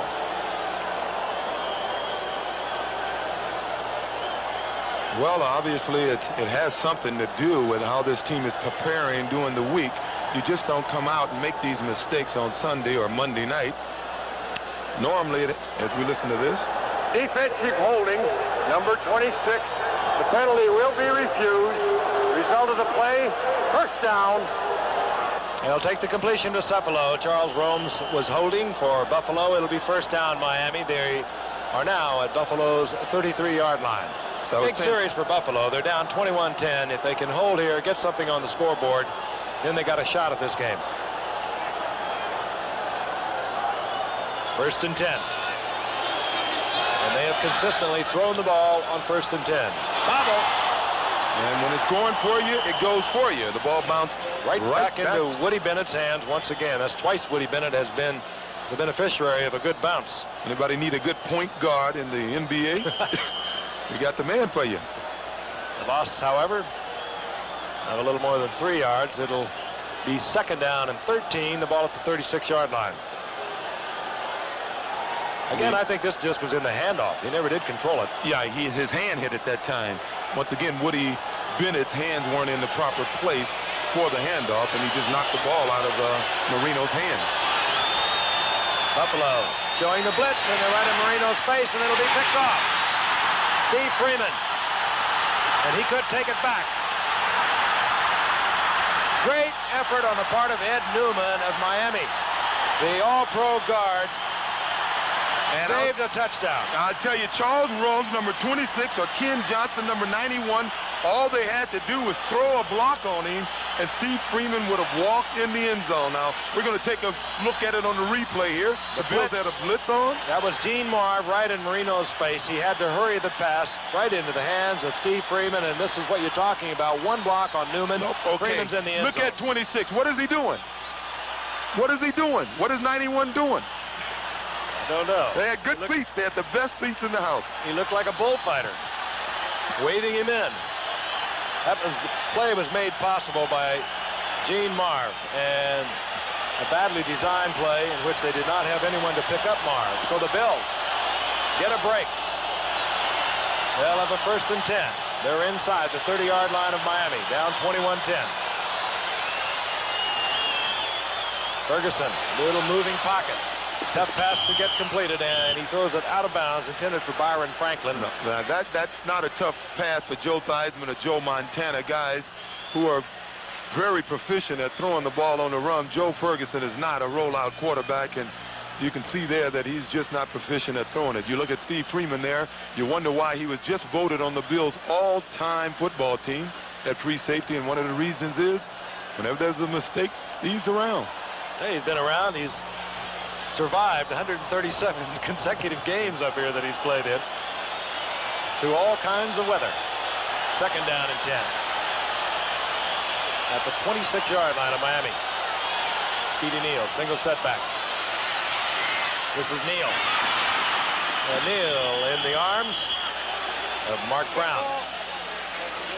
I think Joe is getting a tad gun shy because he really once again could have stepped up in the pocket and had more time to throw the ball. He chose to unload it to his safety valve, Speedy Neal. Gotta like the way Speedy catches the ball, Frank, for a guy 257 Bad at pounds. all, it really isn't. He moves well for a big man. 3rd down and 9. Neal got 1 out of that. Buffalo has had their opportunities. Once again, I tell you, they have to go to the end zone when they're in this area, or the Dolphins just get tougher as they get near the end zone. That's Franklin on the reverse motion from the shotgun. Ferguson steps out of trouble, and he's taken down from behind. The ball is loose. Bowser was pursuing him, and Betters fell on the ball, and Miami's going to get the turnover. That is what you call tackling the ball. Bowser was aware that Ferguson didn't realize he was there, and he stripped him of the ball, and he went for the ball. He did exactly what he intended to do. Ferguson now chased out of the pocket. He felt the presence of Bowser, and Bowser, instead of going for the tackle, went with a strong shot to the right arm, and Betters is right there. So Buffalo, another opportunity that goes right, and Miami will have a 1st and 10 when we come back at their own 25. Simpson, 37 seconds remain in the 3rd quarter. The Miami Dolphins leading the Buffalo Bills 21-10, and the Dolphins have just picked up another turnover. Doug Betters recovering the fumble of Joe Ferguson. 1st and 10. Tony Nathan. Beautiful. Tony Nathan, very heady runner without great speed, but Nathan works his way out over the 30-yard line. Gain of about 6 yards. It'll be 2nd down and 4. These are a couple of key gains. Minnesota, as you can see, lost to Chicago. Kansas City and California are in the 4th inning. If Kansas City can win this and they are leading 5-0, they will move into 1st place. So that's the story in the American League, and that is also the end of the 3rd quarter. Another exclusive of ABC Sports. Miami 21, Buffalo 10. Will return for the 4th quarter. But right now, this word from our local stations. Back at Rich Stadium in Buffalo, the Bills have had opportunities. They've hurt themselves, and they are still in the game as we begin the 4th quarter. with the Miami Dolphins at their own 32-yard line, 2nd down and 3. Nathan and Bennett are the setbacks, and this is Tony Nathan trying to get forward for the first down, but he hits into Ben Williams. It'll be 3rd down and about 1.5 yards. And Meredith, wherever you may be, I want you to pay close attention to this. This broadcast is presented by the authority of the National Football League. It is intended for the private use of our audience. Any rebroadcast or other use of this telecast without the express written consent of the National Football League is prohibited. You've been working on that. I tell you, that's what an SC education will do for you. Wait a minute. Had a 5.2 average there. Per carry. Per carry, yes. 3rd down, short. Single setback. Tony Nathan. The long 2, and Marino will put it in the air. Good move by Cephalo. He made a quick square-out move. He was wide open, and the man coming off knee injury still has the good moves. He never, ever had the speed, even when he came up from Penn State 5 years ago, but he has some tremendous moves. Watch him now. He'll take it in motion, and he'll give a square cut to the sideline, giving Marino the perfect angle. Just moving right away from Rod Kush. Well, the problem is you teach your defensive backs to watch that quarterback, and they watch him. They're going to have to keep a closer look on those receivers because this guy throws the ball so quick. He has such a quick release that it's too late if you don't stay close to those guys. Boy, it is ready to go at any moment. 1st and 10. Miami in Bills territory once again. Full blitz. Marino reads it, gets it out, and gets the completion. Going out to Nat Moore. He is quick. They brought everyone but the head coach, Kay Stevenson, on that blitz. Most quarterbacks would have waffled the ball out there, but that ball had a lot on it. The numbers for you once again. That's how we stood at halftime. Miami dominating in all areas. And this is where we are now. 281 yards. 223 of those yards have been passing. That is not the way Don Shula would like to see it distributed. But that is what he is faced with the loss of Andre Franklin a week ago.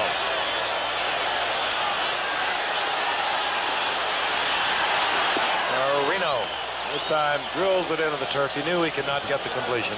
And much like Joe Ferguson, Marino is not a rollout quarterback either. Andre Franklin went down last week, and we mentioned earlier the tragic death of David Overstreet, who is really starting to come into his own last year. He was killed in a car accident in June, and the Dolphins are all wearing black number 20s on their headgear in memory of David Overstreet. Bills themselves have lost so many players. Joe Cribbs, their leading receiver, the leading rusher, went to Birmingham in the USFL.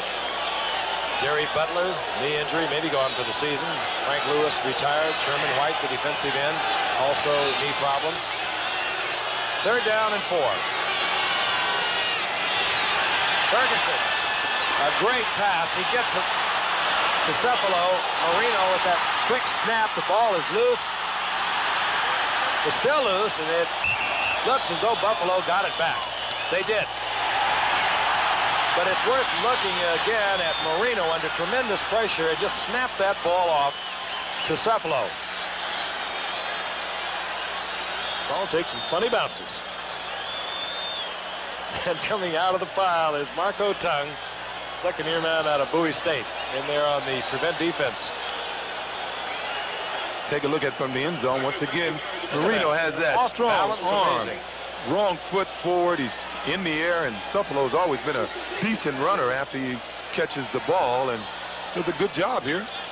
Once again, he didn't see Sanford, whose helmet hit the ball. Darryl Talley also popped him. So Buffalo dodges another bullet with 13:06 remaining in the 4th quarter. Buffalo will have a 1st down and 10 at their own 21-yard line when we come back to Buffalo. And Buffalo has the ball back. They have 13:06 remaining in the game.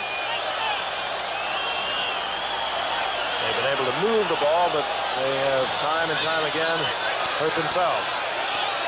Blitz on by Miami. Ferguson to Dawkins. And Dawkinson out over the 25 to about the 28-yard line. Dawkins short of the first down in the arms of William Judson. Well, I think you're going to have to see Miami blitz here, because if you give Joe time, he'll burn you. And if they score a touchdown on this drive, they still have 12 minutes to go in the game. This crowd will go crazy. And anything can happen at that point. Don Shula and the Dolphins know Ferguson so well. He's played them twice a year over the last 11 years. They're up there showing blitz once again. 2nd and 3. Ferguson changing the play. He better hurry.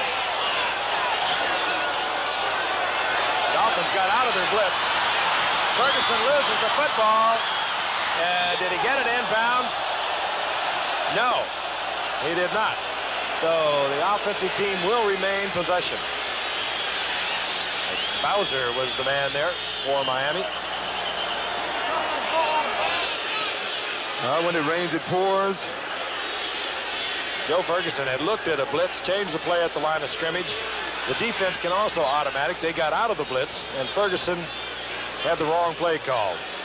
Well, you know, when you check off and you know it's going to be a blitz, what you have to do is throw that ball away. If you don't find him right away, you just got to throw it away. As you can see, he has to have control of the ball, and he may have had it in his hands, but one foot was in bounds. How's that? Got to have 2 of them in there, just like on a pass completion.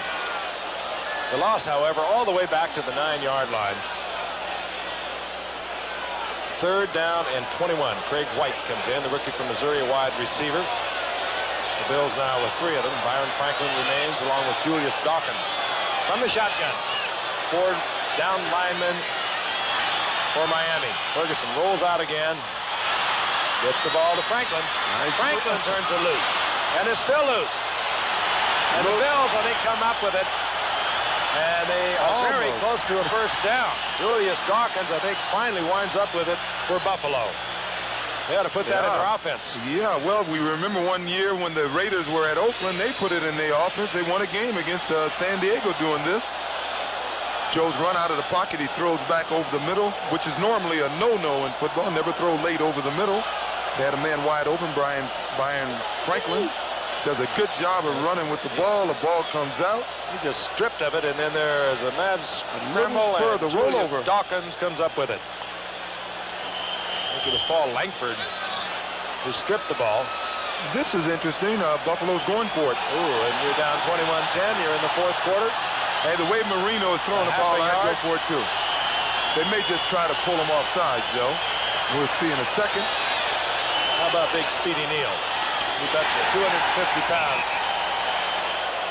He's close. I think he has it. There is some noise made when Speedy Neal hits that short yardage situation. Big Speedy sort of dived in there. You don't like to see those big guys dive. That weight is a little nullified once you get it off the ground. You can see those big guys keep those feet on the ground and drive. Well, we're going to have a measurement. A very critical one for Buffalo. The Bills 0-2. Miami looking to go 3-0. Ooh, it's going to be close. I think Speedy Neal just timed it out just about right. Oh, no, it's not that close. First down, Buffalo, 11:09. They keep it alive. They go on 4th down. They make good. Well, if nothing else tonight, the Bills have found themselves a true fullback. This Speedy Neal is going to be good. He is good now, and he's going to be excellent. And now they just have to make up their minds who's going to be their halfback. And I think they have one in Greg Bill. I just think they should give him a little more time with the ball.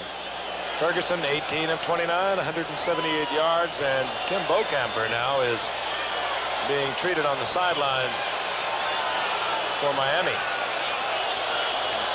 We'll see Mike Charles in there, number 71. On first down, Ferguson has a lot of time, and a receiver is open. Byron Franklin, and Ferguson, if you give him time, he can still, in his 12th season, throw it on a rope. And you have to respect the speed of Byron Franklin. They are playing him up very close. That is William Judson at the bottom of the screen. Well, they're playing man. He passes him on. Played a man, gave him a little bump, and Franklin happened to be running the right pattern. Neal was with him. Ball was right on the money. First down, Buffalo, near the 45-yard line of Miami. It is Mike Charles in for Kim Bocamper, second-year man out of Syracuse, who really came on last year for Miami. Ferguson in trouble. Hits the ball out towards Buster Barnett. He trapped it. It'll be second down and 10. Well, it's a good example of Ferguson being a pure pocket quarterback, as we can see Bocamper on the sideline there. Look like they're taking listening to his heartbeat or something there. The guy was putting on the... But Ferguson is just not a good scrambler. You'll see a guy like Plunkett buy time in there. He's not a great scrambler, but he knows how to buy time in the pocket. Ferguson has never been really too proficient at buying time in the pocket. But if you give him the time, he'll pick you apart. And he's not your scrambling type for sure. You must protect him. Second down and 10. Pressure again. Ferguson wants a bundle. Tries to get deep to Julius Dawkins. Good coverage back there. Coming over from the free safety spot, Lyle Blackwood. And Judson playing it very close. Well, once again, Joe had time, but I think he felt rushed. He threw the ball a little sooner than he had to. I tell you, they are coming with the weak side linebacker on almost every play now. Well, there's a lot of quarterbacks like that. We spoke of it last week with Hart.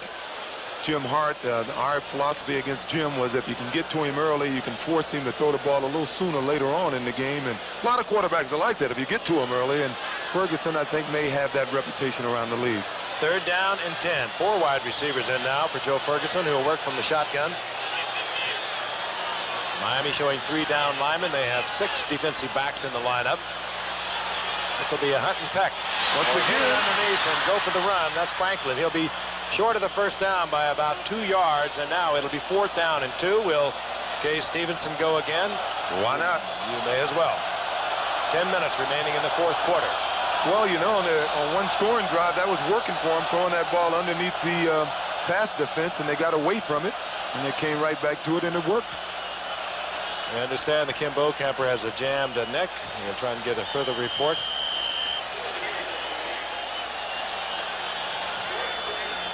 Fourth down and 2, and the Bills will go.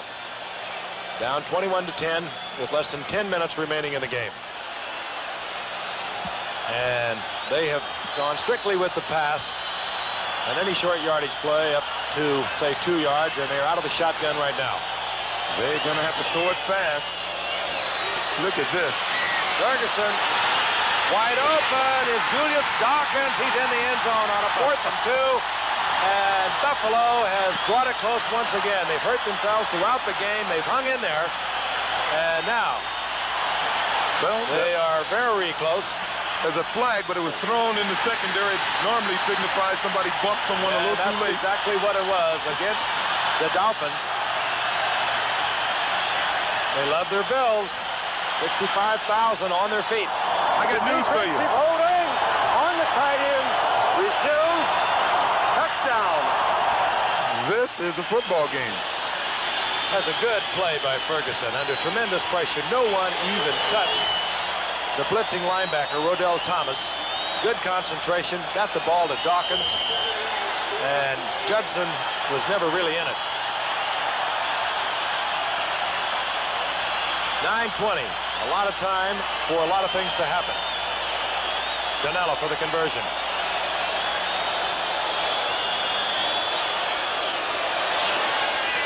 Puts it down, puts it up, and we have a different football game. 4-point differential now. And we'll be back in a wild, rich stadium in just a moment. There's Julius Dawkins. He came in the second quarter for an injured Preston Dennard, and he kept his concentration. The Bills on that drive going twice on 4th down, picking up a first down with Neal on a 4th and 1, and then on a 4th and 2 with a blitz on. Joe Ferguson very calmly hit Dawkins for the touchdown. Vince Heflin awaiting the kick of Danello. It's short. Heflin will take it at the 10. Heflin bouncing off tacklers and a good return. Heflin out close to the 35-yard line. 24-yard effort.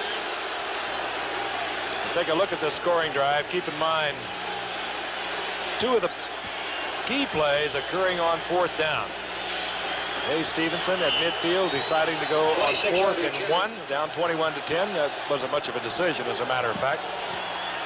And then on the 39-yard line, on 4th and 2, the touchdown shot. First down, Marino back once again on first. Tony Nathan. Line of scrimmage, and that's about it. Give him a yard. It'll be 2nd down and 9. It has turned into quite a rivalry, hasn't it, O.J.? You get the feeling these fans are, well, Frank, beat Miami than anyone. I keep hearing you say it's turned into a rivalry. It was quite a rivalry, even though they were beating us every game during the 70s, because they would always beat us by 1 point or 2 points, but it was always an excellent football game. And our offensive line and their offensive line had a little rivalry as to who was the best offensive line in football during those years. Okay, 2nd down and 9 for Miami. Williams pressuring Marino. He's popped. Gets the ball to Cepolo. He does not handle it.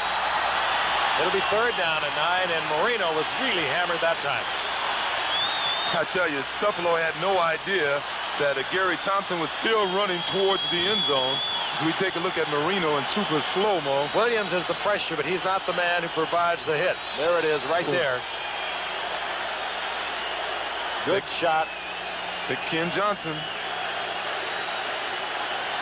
3rd down and 9. Miami has punted only once tonight. That from their own end zone. That's the time remaining in the game. Buffalo trailing by 4 points. Deflected. Oh, and almost coming up with another interception was Steve Freeman off the deflection, and Miami will punt. The crowd is acting like it's the Super Bowl. I tell you, Steve Freeman would have had another one if Lucius Sanford, who was going for the interception, hadn't double deflected the ball. Miami trots out a tremendous weapon in the form of Reggie Roby. He had trouble with his other punt on the night, a high snap. He kicked a short ball, some 36 yards. But he is capable of ripping off 65 and 70-yard punts. Don Wilson has dropped for Buffalo, the rookie free agent out of North Carolina State. Made this team as a free agent by showing well on special teams. Roby has hit a monster, hangs it high. Wilson at the 21. Out over the 30-yard line, and not bad field position for Buffalo, and the crowd is going to go wild. Buffalo has the ball back. 8:06 remaining in the game. They trail by 4. Don't go away. 20 or 30,000 Buffalo Bills fans stand up, look at the booth, and start shouting, "Juice, juice, juice." They want you back, my man. Well, they won't need me if the Bills score on this drive. 32-yard line, 1st down and 10, Buffalo with the football. They trail 21-17. We're in the 4th quarter, 8:06 remaining in the game. Ferguson, draw play. Booker Moore. Good move by Booker Moore. He was trapped behind the line of scrimmage and still able to get back to the line of scrimmage before he's dropped there by Brzezinski. Let me tell you something. I came here thinking Miami was one of the 3 top teams in football, and I still think they're certainly one of the better teams in the NFL, but I've seen something here tonight. If they can't get a pass rush without blitzing, and that's the only way they've had one tonight, this team is going to be in some trouble because they aren't all that sound on pass defense. We look down the line a couple of weeks, and they'll have A.J. Dewey back. When he's in there, they can do so many things in a deceptive way, but he also is a good pass rusher. Booker Moore got 1, so it's 2nd and 9. Booker Moore again, and dropped by number 47, Glenn Blackwood. Getting out over the 35-yard line was Booker Moore. That'll bring up 3rd down and about 6. Well, there's still plenty of time, so there's not any real pressure on the Bills on this 3rd down. I'm pretty sure if they don't get it, they will punt. I was a little surprised they came out and started with a run since they were having so much success throwing the ball at Miami. You got to hold those linemen at times, so even though the Bills don't even think run, you have to use it every now and then just to make sure that Baumauer and Betters and now Mike Charles for Bokamper stay honest.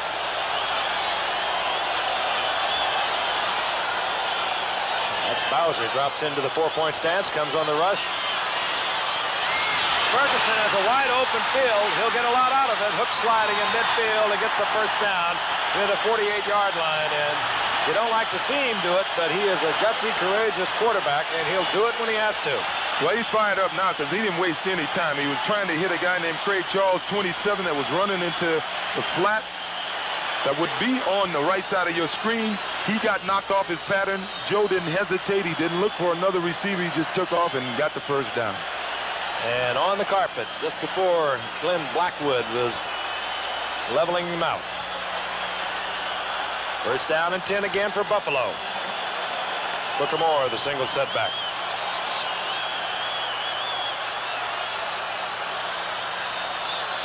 Almost an eerie silence has settled over the stadium. Ferguson had it in there. Byron Franklin could not handle it. It'll bring up second down and 10. Well, Ferguson is doing a little twirl with his finger. He's trying to tell Franklin when he hooks up to stop.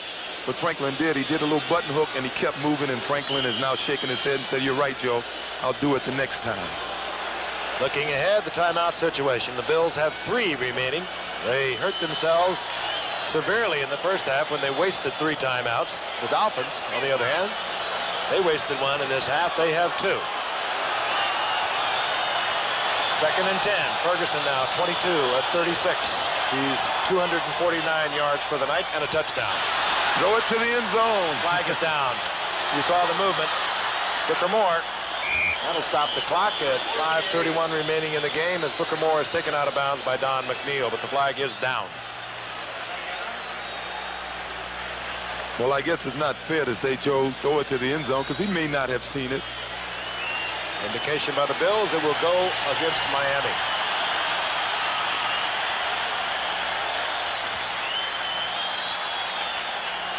Bills staying alive, and they hurt themselves so many times in that first half. Defense, number 71 offside. Second down. Well, that's Charles, and he's lined up right next to the center, so it'd be tough to miss him. I'll tell you, he is enormous. He goes about 290 out of Syracuse. He's only 21 years old. Won't be 22 until next Sunday. But he has shown great potential. He is in the game because Kim Bokamper had to leave with a jammed neck. Second down and 5. Greg Bell in the lineup, the rookie from Notre Dame, number 28. And Ferguson pulling away, and Will Grant, the center, did not deliver. And now, let's see what happens. Turnabout's fair play. 5 yards the other way. Not so sure. The Bills seem to think it was, well, they will work against Buffalo, the procedure call. False start on the offensive quarterback. Well, second down. I think he could have forgot the snap number. It does happen occasionally. Yeah, he raised his finger up like it's my fault. Looks to the sidelines, gets the play, signaled in. Kay Stevenson, the former quarterback himself. Quarterback a few games here at Buffalo, went out with the San Diego Chargers. Spent a little time out there and went into the assistant ranks. We're going to watch it from the end zone because we know that Ferguson's going to put it up from the shotgun. Blitz is on. Ferguson just had to throw that away. Good coverage by Judson on Julius Dawkins. William Judson all over Dawkins. Ferguson had to get rid of it. It'll be third down and 10. 5:24 remaining in the game. Well, Joe had a little problem on that play. Doug Better's got a little penetration, and he's 6'7", and he tried to throw over him, and thus threw the ball over the receiver. Good move by Judson. He played it so well. He handled him for the 5 yards that he's allowed, kept his body in front of him so he could maintain contact, and then he was right with him. Ferguson had to get rid of it. He was under pressure. 47-yard line is third down and 10, and I think the Bills are probably thinking they have 2 downs now. It's a little early for that. Oh, no. The ball is loose and Miami covers. And out of frustration, a pair of Bills pile into the Dolphin who made the recovery. Byron Franklin coughed it up. And now Don McNeil gets off the deck. He has the football, and Miami gets it back. 5:16 remaining. Well, it was a case of Franklin realizing he was not at the first down mark, and he was fighting for that extra yardage, and the Dolphins did an excellent job of stripping him of the ball. Broke the tackle, put it away. This strip by Kozlowski, that's a couple of big plays that Kozlowski has pulled off tonight for Miami. Now, this is when Miami would kill us during the 70s. Close games at the end of the game, they'd put a drive on us on the ground, eat up the clock. Woody Bennett. And they've gotten started the right way. I'll tell you, you could hear that all the way up here. Bills, hurting as they are with a lot of youngsters, they have played a very high-intensity game tonight. That is Don Shula as he saw the fumble by Franklin. And McNeil covering it. Love that guy. He still cares so much about this game. He cares about the players involved. He handles them like men, the way they should be handled. They know exactly what's expected of them. They also know that if they don't perform, they're going to be performing somewhere else. That's why he's the most popular coach in the league. I think every player in the league would like to play for him. 2nd down and 6. Marino. Jensen picking up the first down inside Bills territory at the 49-yard line. So Jensen, who works out during the week as a quarterback, a wide receiver, a tight end, works on the special teams. He also takes a lot of snaps as the long snapper.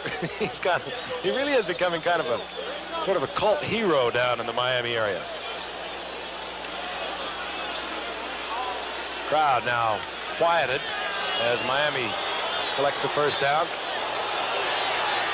4:28 remaining in the game.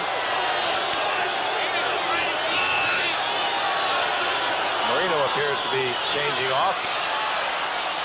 The Bills going for the football. Bennett holds on, gets close to the 45-yard line. A gain of about 3. It'll be 2nd and 7. I want to remind you, tonight on Nightline, is there any hope for American steel workers as their industry moves out of the country? A look at that very pressing issue tonight following your late local news. And on the West Coast, stay tuned for Call to Glory. Steve Tisch got himself a winner there. 2nd down and 7. Tony Nathan, single setback.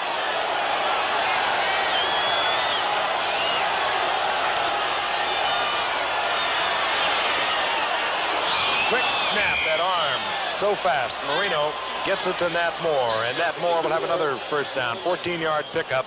We're going to pause 5 seconds and allow our stations to identify themselves.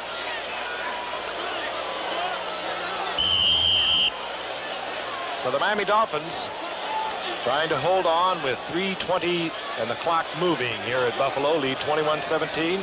Next Sunday, this coming Sunday, they'll be back in the Orange Bowl for the Colts.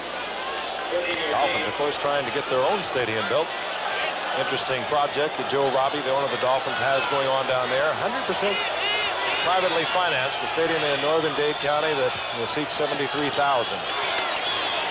There is Woody Bennett.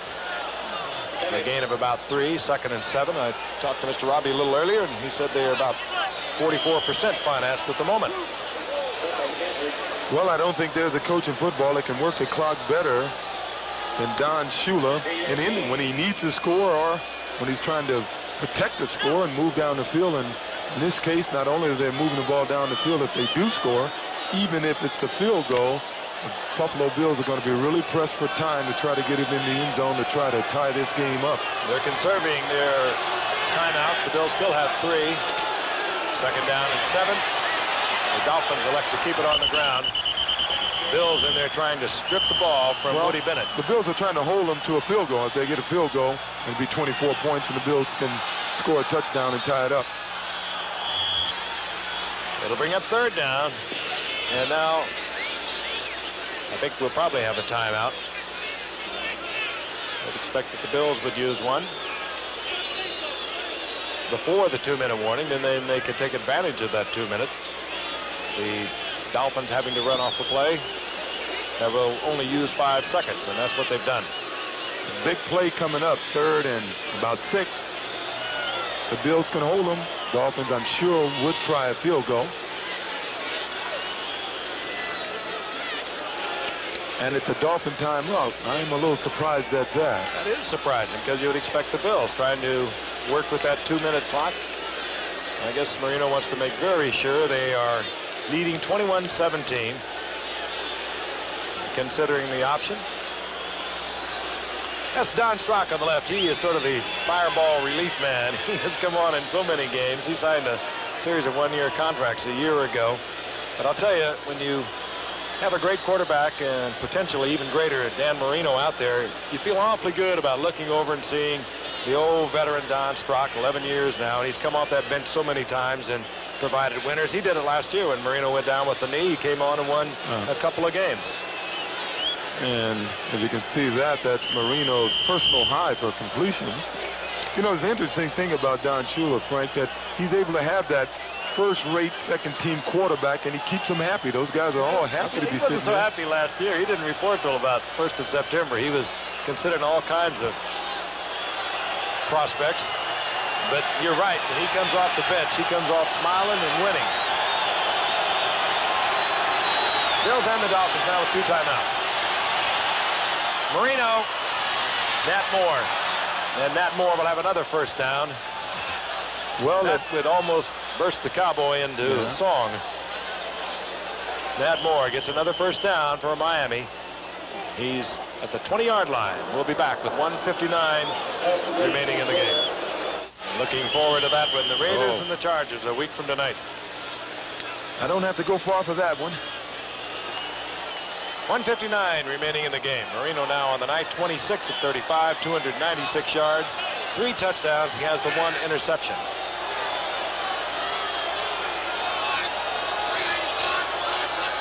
Mark Duper in motion. Woody Bennett. He'll work on the clock for you. Case Stevenson wants the Bills to use one of their timeouts. They have 1 remaining now. Don Shula looks as though he will win his 229th career game tonight. It's more this season. We're going to see him against the Jets and then Dallas on our final Monday night telecast of the season. 151, Woody Bennett hammering for yardage, and he's close to another first down near the 12-yard line. Well, that's one thing about them. They run the ball when they have to. That will be the final timeout for Buffalo. I guess we got to look at both these teams. You're looking at a Miami team that certainly should be favored to win the AFC East, but a team that if they're going to go much farther than that, they're going to have to shore up this pass defense, and they're going to have to get a pass rush. They were successful at times tonight, but only when they blitzed. We're looking at a Buffalo team that certainly has a lot of problems.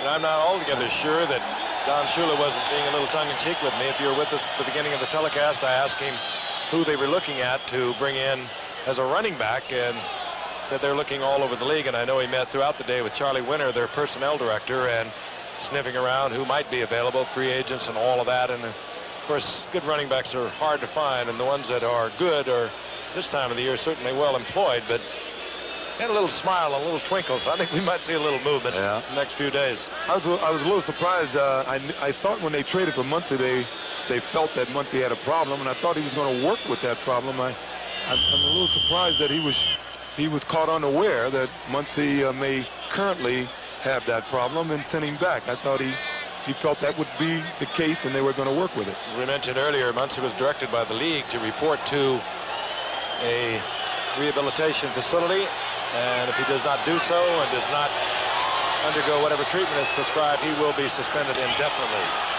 That's Nathan over the left side. Nathan will have another first down. And 1:35, and the clock will continue to move. I don't think that's their only problem. A back, obviously Muncie would have helped, and any top back would help this team. But once again, I don't think they have a slightly bigger offensive line, especially with Roy Foster in there. And the problem is when he gets that position block inside, which is what this team likes to do, just like Chuck Knox, just like the Pittsburgh Steelers, his body isn't still in the hole. You know, he's so big that rump is in the hole, and I think that may be hurting their inside running game a little bit. Miami well aware Buffalo can't stop the clock. The executive producer of ABC Sports is Rune Arledge. ABC's NFL Monday Night Football produced by Bob Goodrich, directed by Chet Forty. Technical director Joe Shavio. Halftime producer Peter Lasser. Halftime director John DeLisa. Halftime technical director Jay Gleason. Our associate director Kim Belton. Halftime associate director Earl Fryman. Technical manager Rick Mikulski. Unit manager Irma Norris. Always love to be with Irma. Telecommunications manager Bob Byers. Assistants to the producer Tony Tortorisi and Charlie Wiseman. Leaving the parking areas to buckle up before you leave. Seatbelts save lives. This will do it. And Miami will be 3-0 on the year. Buffalo will be 0-3 with a long road ahead of them. And Don Shula has tied Tom Landry in regular season victories. And only ahead of Landry and Shula are Papa Bear and Curly Lambeau. Marino congratulating some of the Bills. They get to know each other so well. And a quick congratulations, Don Shula, to Kay Stevenson. We'll see you a little later in the season. And we'll be back with once again, Miami has defeated Buffalo 21-17. Remember to stay tuned for ABC News Nightline immediately following your late local news. And for those of you on the West Coast, stay tuned for Call to Glory. This ABC Sports exclusive has been brought to you by Bud Light. The best has a taste all its own, satisfying but never filling. So ask for Bud Light. By Nissan, high mileage, high quality cars and trucks for 50 years, available at your Datsun dealer. And by the people at AT&T Communications. We're thinking about your business in ways you never thought of. And by Federal Express Zap Mail. It's absolutely, positively incredible. Travel arrangements made through and a promotional fee paid by United Airlines. United flies to Hong Kong for more top business centers with 3-class Royal Pacific service. This has been a presentation of ABC Sports, recognized around the world as the leader in sports television. We'll see you a week from tonight from Los Angeles with the Chargers.